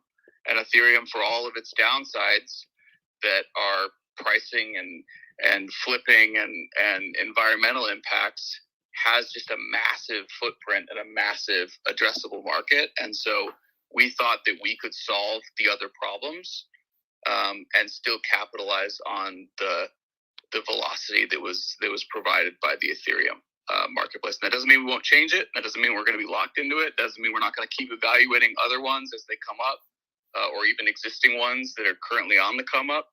All that stuff is on the table. I like that. Thank you. And I want to make sure we do a sanity check here. I know we've been here for a long time. Evan, are you good to take a few more, or how you doing? Yeah, I see a couple more hands. I'm going to go those last two, and then maybe it's my bedtime. Who knows? No worries at all. Yeah, we're gonna start ramping down, guys, since we've been here 2.5 hours. But this has been an incredible conversation with us. I think we got Avi on the stage as well. So salute to Avi as well. Fantastic journalist. Done a lot of interesting work as well. We've gone back and forth trading shots about a certain community that'll be named unnamed in here. But can I salute to you being up here with us. Can I say it or no? I mean, I do other things. Maybe you're right about other things as well. Maybe not. No, legend, you can't say anything. Okay, I do want to actually ask you, Kari. Like, I have a question that's more pertaining specifically just to NFTs in general, as opposed to StockX. Do you guys want to take that now, or should I kind of wait for a different space? You know what? Let's do that because I think we want to do another. Y'all cool with it? Throw an emoji up. I think I want to do NFTs on Saturday, but kind of a NFT, kind of a one-on-one type deal. And so outside of the StockX, I want to make sure because I know Evan is answering the StockX question. So yeah, can you pull up to that? Yeah. I'm glad I asked beforehand. I'll just table it. Thank you, man. Yeah, no problem at all. Yeah, appreciate that. All right, let's go to King, and then let's go to VP, and then we'll start ramping it down. Hey guys, thank you for having me on. I guess I had some questions. I guess the first question I have is, I guess who determines how many, issues of an NFT is out there? Like, I guess for me, looking at the prices to be more accessible is like, for me, it's just too high. Why can't they just make like maybe 5,000, 10,000, and have the price to be like, around $500 to $100? Super great question, King. Thanks for the question. So right now, really the limiting factor around supply in order for us to get it into our vault to make it available is both based on time, and then it's also kind of peripherally based on hype.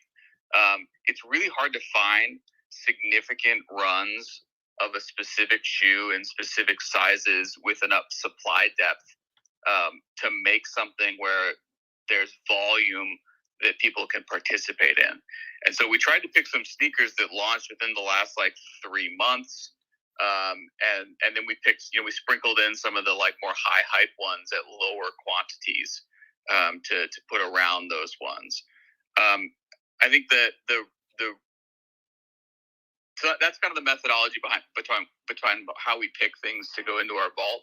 The really interesting dynamic that we're kind of challenging and stretching the fabric of NFTs in this space by innovating it is that we're dealing with a circumstance where the total supply is much greater than the supply that exists in our vault. Whereas in classic NFT world, it's kind of funny to call it classic, but I suppose it's kind of the OG NFT world now, even though it's not that old.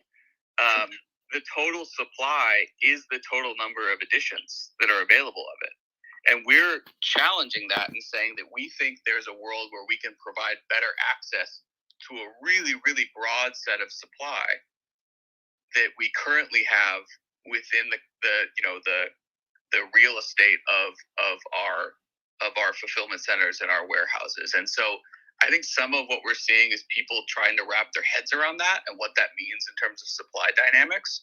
But it's a completely, it's kind of tilting the model on 90 degrees to say we're not going to confine ourselves to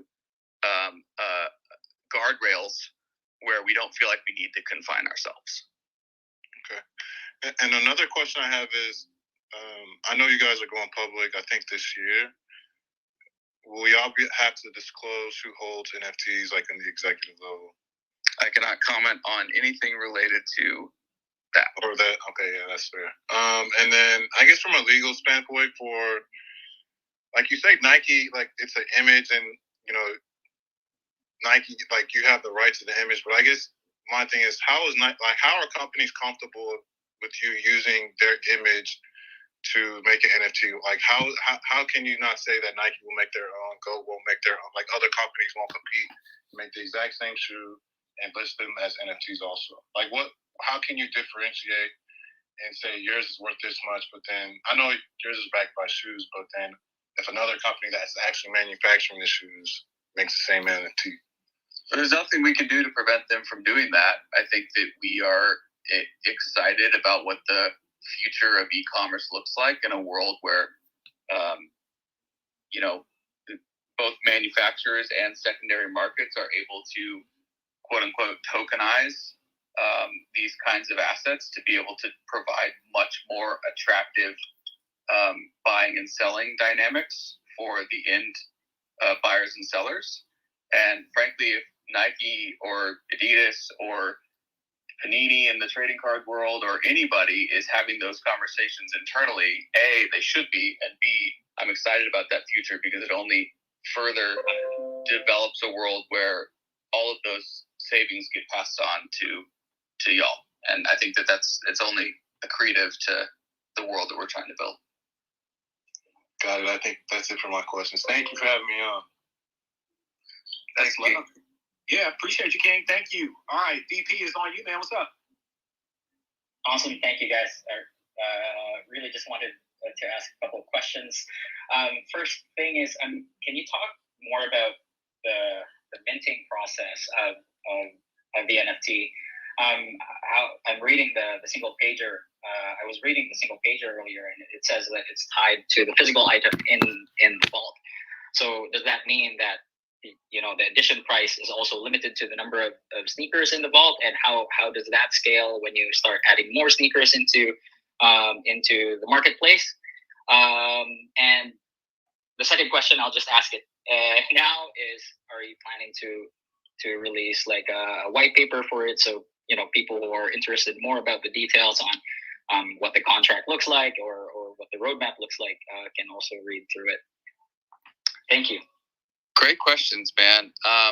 So we have a very high-level roadmap on our landing page that is not nearly a white paper, but certainly something that I'm interested in doing is a white paper. So thank you for that suggestion. Let me take that to our engineering group. But our landing page is stockx.com/LP/NFTs.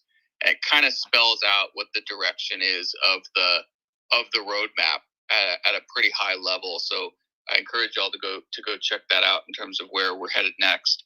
With regard to implementation details about how are we managing the additions to essentially the asks on the marketplace, I think you had some speculation there that's pretty close to what we're trying to do. I think it was mentioned before, but we're minting 1155 tokens, which for those on the call, there's a couple different protocols that are used in the blockchain for creating new tokens in the blockchain. And 1155s is kind of like saying, I want to make one product with quantity of 700 rather than making 700 individual products. And so that's much more synonymous to how our marketplace dynamics currently work. And so we're building out those individual tokens as 1155s with individual quantities that are associated with them. And that allows us to map those quantities to inventory that is in one of our vaults. So that's a super, super good question. And I have to, unfortunately, probably bow out at this point, but I want to give a quick plug. And my quick plug is that these are super important conversations. And I think these super important conversations have to not just manifest themselves in Twitter spaces, but they have to manifest themselves in companies and at the table, and bringing that kind of awareness and perspective and necessary trade-offs and nuances to our leadership, to our company culture, and to everybody. And to that end, I'm hiring, and y'all should look up my LinkedIn and let me know if you want to be a part of this in a more deep level than a Twitter space, because I'm 100% down to have further conversations with folks. You need a recruiter? Representation is happening. Let me check. I don't know if specifically we have a recruiter, but like if you are interested in working with us in this space at all, period, full stop, hit me up on Twitter, hit me up on LinkedIn / I think I'm Evan Patrick Thomas. I don't know what I am. I'm looking it up right now. I'm LinkedIn. Yeah, Evan. LinkedIn / Evan Patrick Thomas. Hit me up in a DM, either here or on LinkedIn, and I'll put you in touch, because representation is important, and I want to make sure that we're building something for all communities, not just one. Wow. Listen, and Chance just sent me a link that I'm going to tweet out as well for an open requisition at StockX right now, working directly with NFT. That's one hell of an endorsement right there. So if y'all don't follow that man, I don't know what else to tell you. All right, because somebody might get a job off sample size tonight. So with that said, Evan, thank you so much once again, man, for pulling up on us, taking the time out. I know you've got a very busy schedule, and you probably got 1,000 emails ahead of you. And you got quite a road ahead of you, man, but it's an exciting road. It's a brand new chapter for StockX. And I mean, obviously, this has been the hottest thing we've talked about all day. So you guys got something over there that, if not for anything else, has created quite a conversation, man. So really looking forward to see what you guys are cooking up next. Appreciate y'all. Thank you, man, for having me on. Absolutely. Stay in touch. Oh, yeah, for sure. Yeah, I gave you a follow already, and we'll definitely be in touch, man, on the back channel. Guys, listen, we got nothing else to give you tonight. I don't know what else we can give y'all tonight. We gave y'all a VP from StockX. We gave y'all director of NFT. We gave y'all Soul Retriever. We gave y'all, dude, Avi's in the building, Jacques in the building, Side Jig. I mean, I don't know what else to do. Did y'all have anything else 2 hours and 45 minutes later? All we have is a thank you. Like, go ahead. Yeah, just I was going to say. go ahead, Jordan. Y'all rocking with us for damn near 3 hours. I mean, thank you very much. And I mean, it is hard to wrap your head around it, but it's something that we should look more into. It is exciting information once you start to fully understand. And if you don't understand, don't be scared to grab a mic, ask. There's no stupid questions. Always ask. Agreed, 100%, man. Listen, this space was really, really special. Like I said, I didn't even realize all the people that were coming up were gonna come. They just did it off the love, and I appreciate it. But man, having these educational kind of forums where people can get some people can get some insight. We're gonna keep it going. We're gonna do kind of an NFT 101. We're gonna backtrack it a bit so that people can really get the real deal info on this thing and make it easy, easy to understand, easy to get into. Because to Ed's point, right? I mean, everything doesn't cost you $20,000 to get into as far as NFTs. There's free NFTs. Y'all remember the Space Jam 2? Space Jam 2 gave out free NFTs. Like, there's literally free joints out there you can get your hands on to get well versed into this game. And so I want to make sure that everybody, has the opportunity to get a piece of the pie. That's something that we don't get often, is access to information. And tonight we got a lot of information that we normally do not get privy to, especially in the Billionaire Boys Club, like the NFT world and the metaverse. So with that being said, I don't have anything else. If anyone on the stage has any last words, anything else for anybody, throw an emoji up. If not, I'm going to just let you guys, remember this is recorded. So if you guys have nothing to do for 3 hours, you can run this back. But there were a lot of gems given in this conversation as well. So once again, thank you everybody for pulling up the sample size. We'll be back on Saturday. Like I said, like Soul Retriever said, we got some really dope stuff cooking up with Soul Retriever. What you guys saw tonight literally was just the beginning. We got some really dope stuff coming up with them as well. So thank you guys once again. We'll catch y'all on the flip side. Good night. Hold on. Wait, what?